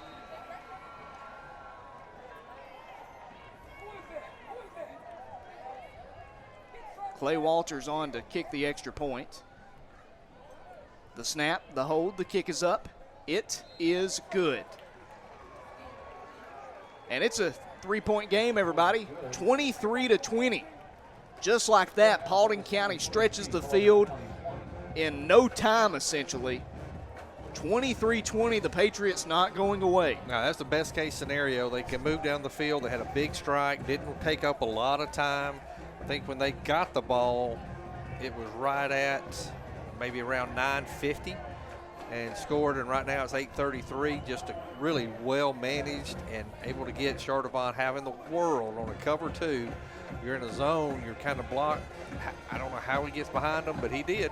And great, I mean, Malden just, I tell you, I mean, for somebody who's he's hadn't had the best day that he's had some turnovers, but he just doesn't. He just doesn't break. He stays in there, pocket, got hit as he threw it, but threw a perfect throw to Chardavon for another touchdown. So Clay Walters on to kick this one off again with 8 minutes and 33 seconds left. Timeout called by Douglas County. Tigers having to talk it over. That could hurt them too, because that's their second one of the half, so they have one left. Well, I do want to thank them, because that means I can catch my breath, Steve. I tell you what, man, this was amazing. What a game. Unbelievable game. We're going to take a timeout here from Georgia Highlands College. We'll be back in a moment. Patriots football here on the Mountain Coast Network. When it comes to college, you don't have to pay more to get more. Georgia Highlands College offers more value at the price you want. More focus on your goals. More preparation for your future. More help navigating your path to success. And with more in-person, remote, and hybrid class options than ever before, you don't have to pay more for the same classes you can get right here at home. Start taking charge of your future and let us show you how to pay less and get more today. Visit highlands.edu. That's highlands.edu.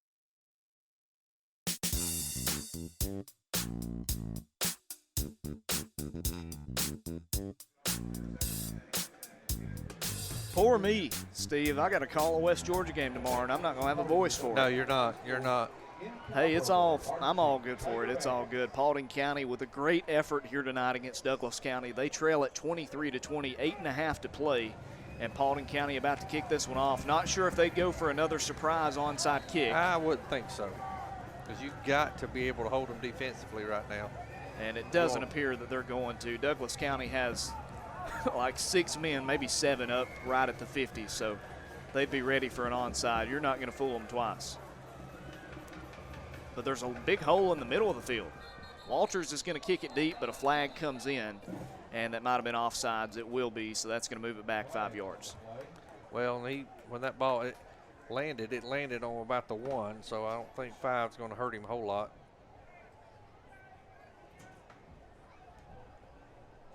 The thing it does, though, is it gives more time for the return team, and we saw Miles Oliver take one back earlier, and if they have a big return, if they have a touchdown, you don't say the game's over, but it's gonna hurt. Yeah. So they'll be kicking off from the 35 now. Walters with the big right boot. He'll send it off. If you're just joining us, you have missed one heck of a game in Region 5 6A, but there's still plenty of time, and if we have a feeling, if our feeling comes true, the best is yet to come in this game. Yeah. So Walters to kick this one off. There's 5 men on the 45, and there's about 5 or 6 guys right behind them, then 1 returner. They'll bring back an extra returner, and Walters will kick this one off near side, and that is going to roll. It's going to roll inside the 5. They pick it up at the goal line. This is going to be a tough return for Douglas County. They start on the inside, and they're brought down at the 15. That time he thought it was going to roll out, but Clay That's kind Walters, of what we talked about earlier, is just the beauty that Walters is. They pulled him up thinking he was going to do a pooch kick again. He just kicked it over their head, and really the return man almost just walked off the field thinking it was just going to roll in the end zone. I can't blame him, because I thought it was going to roll out of bounds or in the end zone 1, but it died right at the 2-yard line. And a good tackle on the return by Mason Bryant. Open field tackle there. If he gets past him, he's got the edge and a lot of room. Oh, yeah. Here's the drive for the Paulding County defense. Got to get a stop here. 2 receivers to either side. Hardaway in the pistol. They run it on the first play. He gets past the first defender. He'll not get past the second man. J-Rod Abrams there. Also Gavin White. And that loses 2 yards on the handoff by Morrell. That brings up 2nd down and long. By number 58, Taylon Cochran. Cochran also in the vicinity. 2 receivers to each side again. Hardaway, the sophomore quarterback, in the pistol formation. 1 running back behind him. 2nd and long. They will pass. Hardaway pressured, right side, trying to get away, and he's going to be brought down. Sacked at the 10. Chased down from behind and sacked by Gavin Van Dyke. Man, I tell you, one thing that we've found from Van Dyke this whole season is that he shows up in big plays. You may not call his name a lot throughout the game, but, man, when you do, it's typically a huge play, and that's one of them. J-Rod Abrams, the injured player. Well, they definitely don't need that. Certainly do not. He's hobbling. It looks like maybe he twisted his ankle. We hope that he's going to be okay, and we hope that he can come back quickly in this game. 7:40 to play. 23-20, Paulding County trailing Douglas County, but 3rd down and long. Looking like 3rd down and 15 for the Tiger offense when they get back out onto the field. Out of that injury timeout, the offense out there first, the defense out there now. Huge play right here. And with J-Rod Abrams out, they're just going to bring a 3-man front, add an extra defensive back. 3rd down and 15. Ball inside their own 10 for Douglas County. Hardaway to pass. Throws it. Left side, a man is open. He's got a 1st down up to the 27. Wide open. How did he get that open? Such a big cushion. That was about a 8-yard cushion for some reason. And really a nice play. Still, the release is high. That ball was high, but he did a really good job. A receiver did a really good job going up and getting it.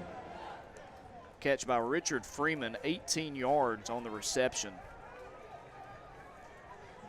And it's 1st down and 10. Up to the 28-yard line. Tigers keeping it on the ground on 1st down. Big hole for Morrell, cutting to the outside, staying on his feet. He's at the 40. He's got the edge up to midfield, to the 40, to the 35, still on his feet and finally knocked out of bounds at the 25-yard line. Wow. Number 11, Morrell on the carry. Sent out of bounds by number 14, That was a good run. I mean, he did a great job of cutting it back this side. He saw a cutback lane and took it. But the thing is that Paulding County, they cannot get down. They have been playing so well. They can't get down right now. They just need another big play. This was about where they had them and got the sack and caused them to have to punt instead of kicking a field goal or scoring. So they just need to really buckle down right here. They need to get J. Rod Abrams back in. I don't know if he is or not, but 45-yard run there for Morrell. First down and 10. Back to Morrell out of the backfield. He gets to the line of scrimmage, about 3 yards downfield. That was Jared Douglas on the carry. He gains 3. It's going to bring up second down and 7.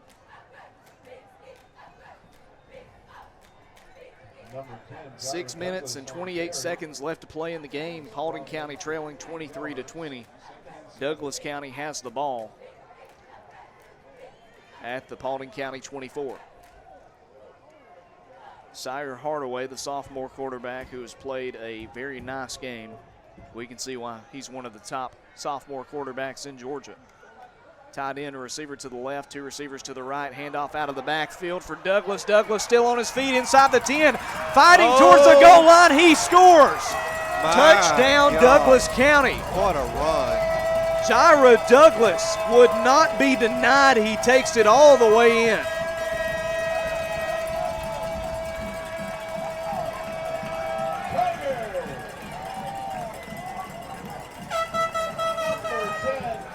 And it's a 2-possession game once again with 5:55 left.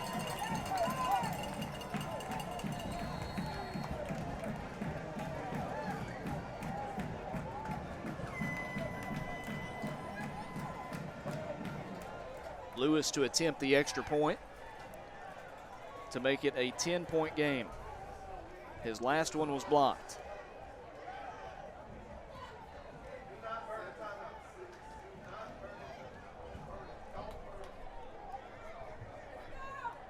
Snap, the hold, the kick is blocked again. Wow. So now it's a 9-point game. So again, the game is. You gotta go back to your sideline. You can't afford to get a. One of the Paulding County players walking with the Douglas County players after the blocked extra point. And you're right, can't have that. It's a 9-point difference with just under 6 minutes to play. Paulding County will be getting the ball. And if you're the Patriots, you need a score and quick. Jaira Douglas with a 20-plus yard touchdown run to make it a 2-possession game again. It was a 45-yard run for Morrell, a short run by Douglas, and then he busted a big one. 9-point lead for the Tigers, trying to keep their top 10 ranking.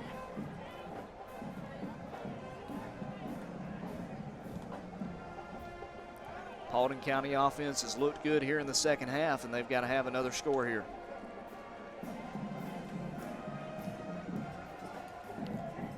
Such a big difference right now with that 2-possession game. It makes it tough.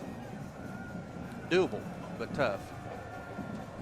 Paulding County's hung in there this entire game. They need a run back, is what we need right here.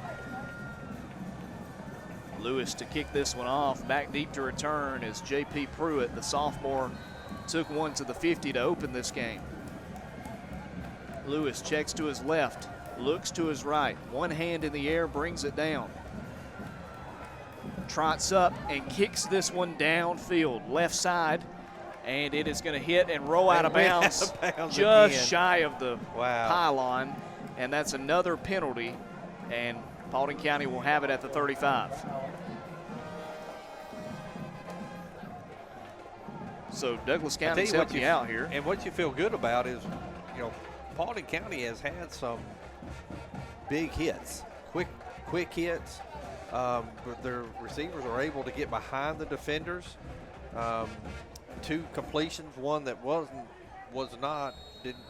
able to connect, but they're having an opportunity to get behind them, and they've still got plenty of time. In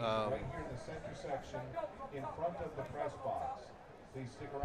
First down and 10, ball at the 35 of the Patriots. As Two my receivers to the grandfather left. used to call him, is a pine knot, anybody that was tough, and that's what you got with 22 J.J. Kelly. He's about as tough as they come. He's back out. We'll see how much he runs the ball. It's play action. They're going to pass. Malden hit as he throws. It's intercepted, and that's going to hurt. It's Woods, the linebacker, here at the 40, the 35, the 30, and knocked out of bounds by Odabemi. They hit Malden's arm as he threw, and Douglas County has the ball back.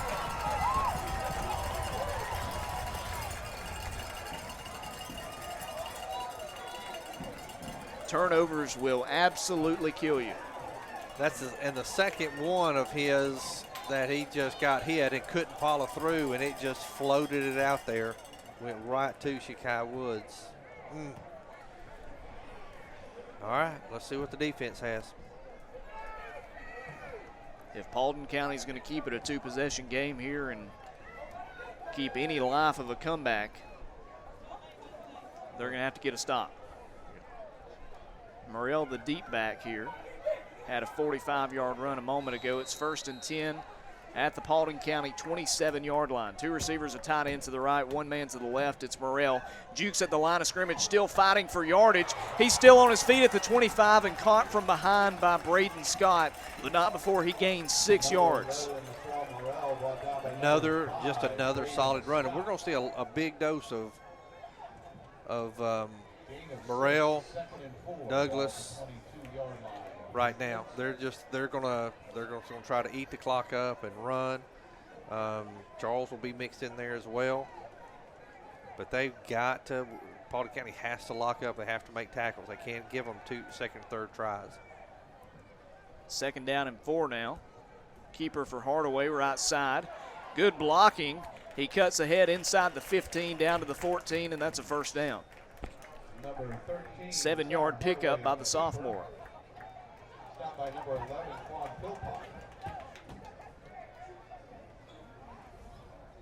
Quan Philpott on the tackle. And the clock rolls, under 5 minutes left. 4:58 to go. Douglas County leading 29-20, and they have the ball. And it's a personal foul against Douglas County. I think it was a little bit of talking after the play that got that foul called, and that's what you can't have happen because it takes away the 1st down. Now it's 2nd and 11. Just completely unnecessary. And the clock had started, and they're going to stop the clock, and we'll see if they add the time back. They ran about 7 seconds off. Now they'll restart the clock. Hardaway to pass on 2nd and long. Big rush. He keeps it going, still on his feet, going right side, getting pushed sideways and knocked down. J-Rod Abrams was there also pressuring him. Was number 9 for Paulding County, Jalen Gandy, the senior.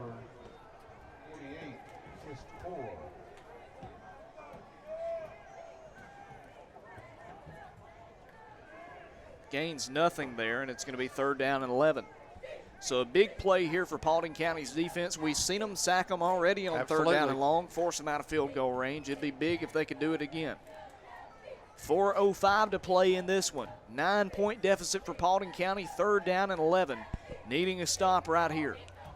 Hardaway in the pistol. Two receivers to either side. Hardaway to pass, right side, over the middle. Throws, tipped, and almost caught off the deflection, but it's incomplete. That was almost like the Auburn play and almost intercepted by Scott. Yeah, I'm really, really, really surprised they threw that time. I figured it'd be too risky.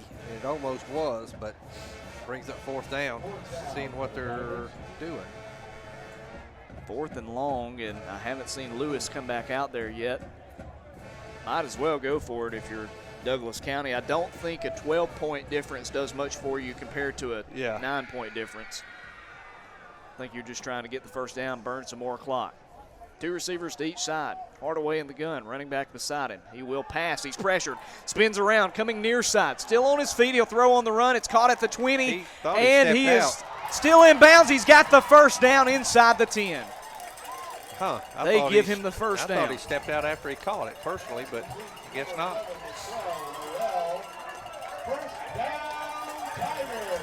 Morrell on the catch takes him from the 27 to the 8.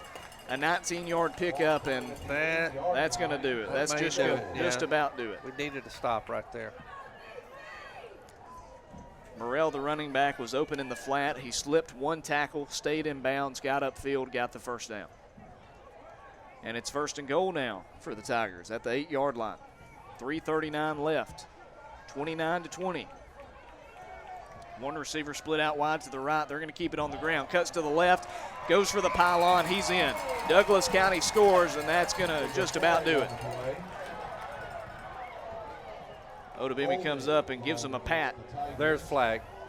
Flag is down. Holding. And on Douglas County. Going to bring it back, yeah. So it's not over yet. Too bad you couldn't put the time back on.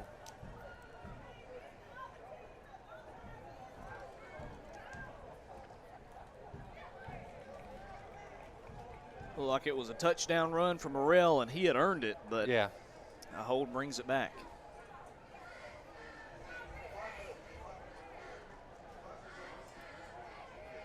Still first down. First down and goal now from the 17, moves them back 10 yards.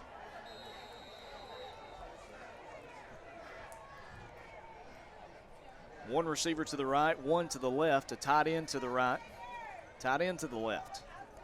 Hardaway in the pistol, Morrell behind him. It's over his head. Ball on the ground, Hardaway will fall on it back at the 29. So a loss of 12 yards, and now you're going in the wrong direction if you're Douglas County.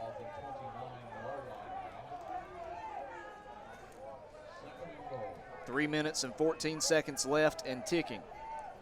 Second down and goal from the 29 now for Douglas County. It's always tough because you're trying to decide how you're wanting to use your timeouts. If you're Coach Spence from Paulding County, you have 2 left. And so it's hard sitting there watching that clock just click down. But Douglas County is doing exactly what they have to do with 3, 2, 1 second left. They get the snap. Hardaway looking right side, has a man open, and he is hit immediately by Tyler Smith, but he gains 3 yards on the catch out on the far side. Pass complete to number 19. Looks like a completion to number 19 there on the far sideline. Fits it in there to Deontay Peters, the sophomore. Gain of 3. And it brings up third down and goal from the 26. And Paulding County's going to take a timeout. Keep it at 2:38. 29-20, Douglas County leading the Patriots. 2 minutes and 38 seconds left. We're going to hear from Georgia Highlands College. We'll be back in a moment. When it comes to college, you don't have to pay more to get more. Georgia Highlands College offers more value at the price you want. More focus on your goals, more preparation for your future, more help navigating your path to success. And with more in-person, remote, and hybrid class options than ever before, you don't have to pay more for the same classes you can get right here at home. Start taking charge of your future and let us show you how to pay less and get more today. Visit highlands.edu. That's highlands.edu.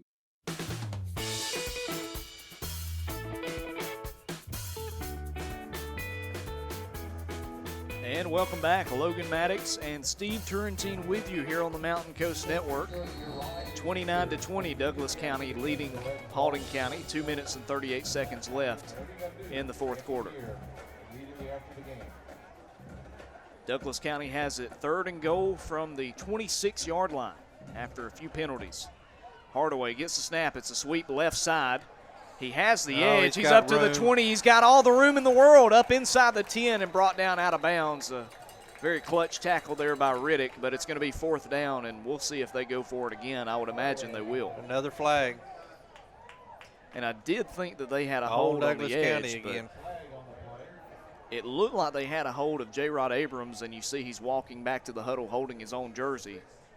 Wow. Douglas County on this drive just can't win for losing. So that moves it back to the 29-yard line. They'll say it took place during the play at the 19. So 3rd and goal from the 29. But if you're Douglas County, it's not really the worst thing in the I'm world about because to say you're running clock, and it's not it's not the worst thing. You're not having to turn the ball over, and you're getting to run clock off. 3rd down and goal from the Paulding County 29-yard line. Tigers trying to convert, add some more points, and put a stamp on this one. 3 receivers to the left, 1 man to the right. Hardaway in the pistol. They will throw. He's going to throw it out on the right side, and he one-hops it to a receiver who was wide open. Didn't have enough air under that one. Was trying to get it to Alexander on an out route, and he had space. Instead, that brings up 4th down and goal from the 29, and I guess here if you're Douglas County, just Hail Mary. I mean, unless you got a trick play you want to try out.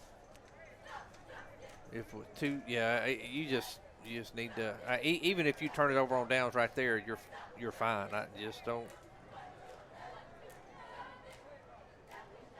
4th down and goal from the 29-yard line. 2 minutes and 25 seconds left. Personally, I'd probably try to run it because the clock's going to, of course, the 4th down, it's going to stop after that. But they are going to pass. Hardaway looking left side. He's going to step up in the pocket. Moving to the right side, he'll tuck in and run up to the 20, to the 15, to the 10. Still on his feet at the 5. He's still fighting, and he is in. Touchdown, Sire Hardaway. Are kidding me. Can you believe it? 4th and goal from the 29. He calls his own number and takes it in for 6. Wow. I have never seen a 4th down conversion like that. 35-20 the score, and Lewis back out there for an extra point.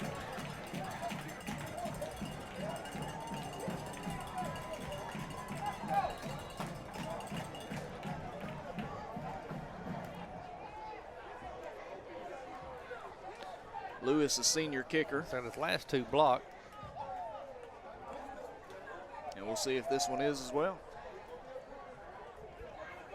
Bad snap, the kick is up, and he makes up for it. He puts it through the uprights. Wow, that was a bad snap, and really not the best hold, and he's still able to get it through. So a 16-point lead now.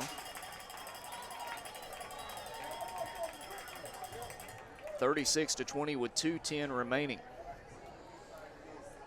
And this one hurts if you're Paulding County. That one hurts. It's still a 2-possession game, but it's 2 touchdowns, 2 2-point conversions, and 2 minutes and 10 seconds. Do want to remind everybody to tune in next week. Paulding County back at home hosting the Carrollton Trojans. Pregame at 7 p.m., kickoff at 7:30 from Dallas, Georgia. And Douglas County will hit the road to take on South Paulding. If all holds true and we haven't seen a South Paulding score, could be a matchup of the 2 top teams in the region. Lewis to kick this one off to the Patriots. Pruitt back deep to return again. And Lewis is set. This one right down the center of the field. It's not going to go out of bounds. It's caught at the 2 by Pruitt, up to the 10, to the 15, to the 20, and he's chopped down at the 21-yard line. And that's where Paulding County's last-ditch effort will start. 79 yards away from Pater.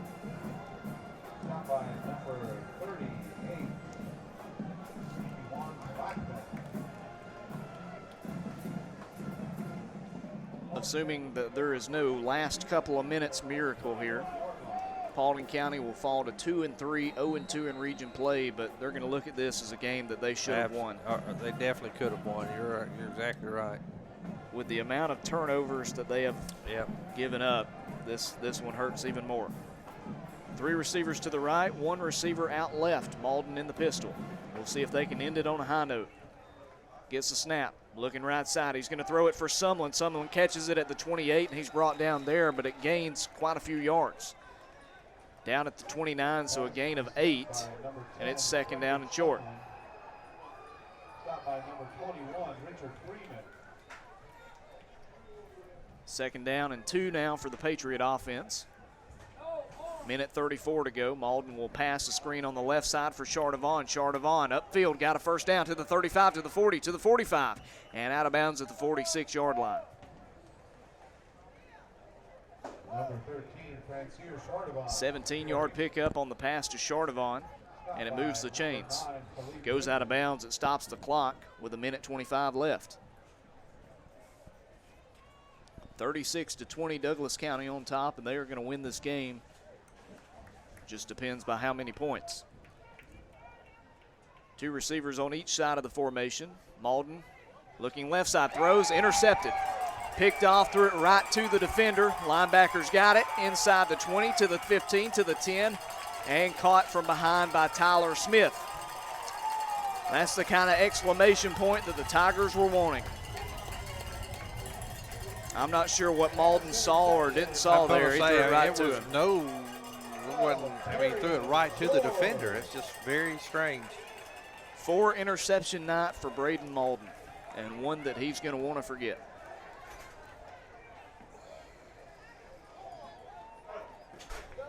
First and goal at the 10 for Douglas County, and would imagine the Tigers are going to take a couple of knees and head on out of here. First and goal.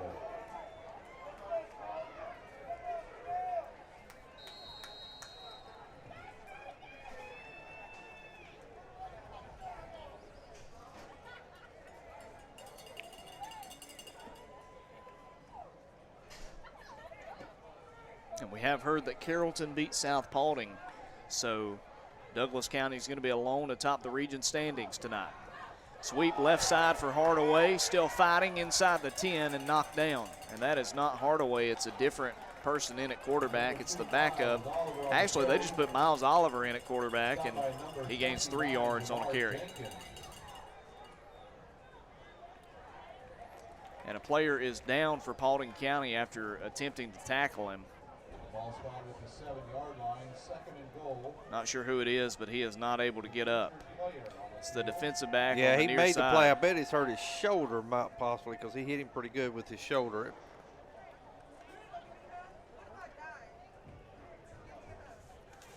Under a minute to play, Paulding County is going to drop this one. Want to go ahead and look at some final stats here. Paulding County with 304 total yards, 257 through the air, 47 on the ground. You look at the Patriots, the downfall was turnovers, too many interceptions. You had 4 on the night, and really all of them were avoidable. A couple of them miscommunications, a couple of them just bad reads by the quarterback. And looking at it, Braden Malden with a couple of touchdown tosses, 257 yards. You had 166 yards on 9 catches by Chardavon, a great night for him, couple of touchdown catches for him.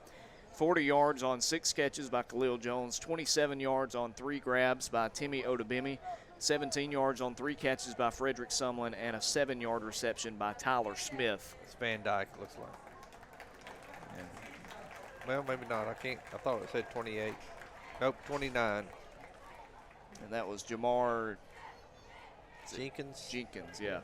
The young guy getting some playing time, had an interception really earlier good tackle in the game. on him, really. Yeah. I mean, he did a good job.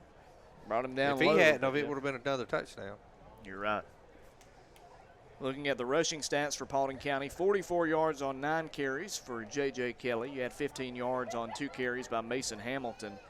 Douglas County with 272 total yards, 149 on the ground, 123 through the air, 116 rushing yards by Latrell Morrell. He showed out tonight. He is a great running back. 28 yards on 4 carries as well by Jaira Douglas.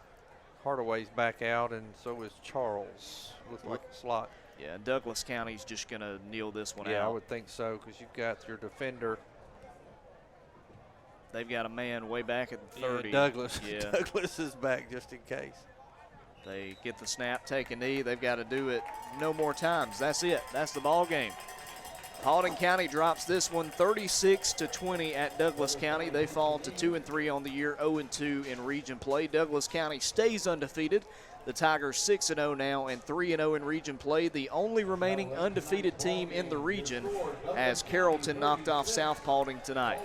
So once again, want to thank all the people here at Douglas County High School for the great hospitality. Great field here and a great team as well. We wish them luck the rest of the way. Not sure how much luck they'll need. They're a great team, Steve. Yeah, I agree. That's it was a fun game to watch. Yeah. And when I say well played, it's really not an accurate description. I mean, when you're looking at a total of 7 turnovers for Paulding County and 3 for Douglas County, but well played in the fact that it was a good matchup.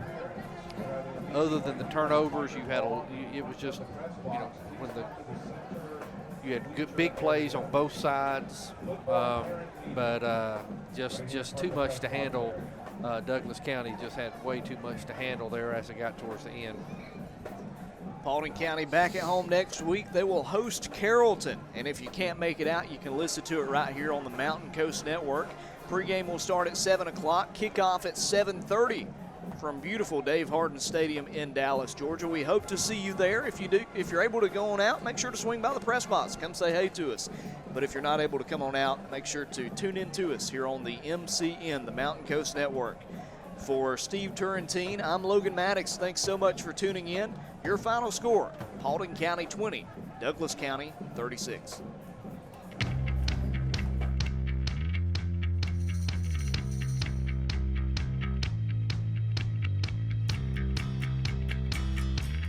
You've been listening to a special presentation from the Mountain Coast Network.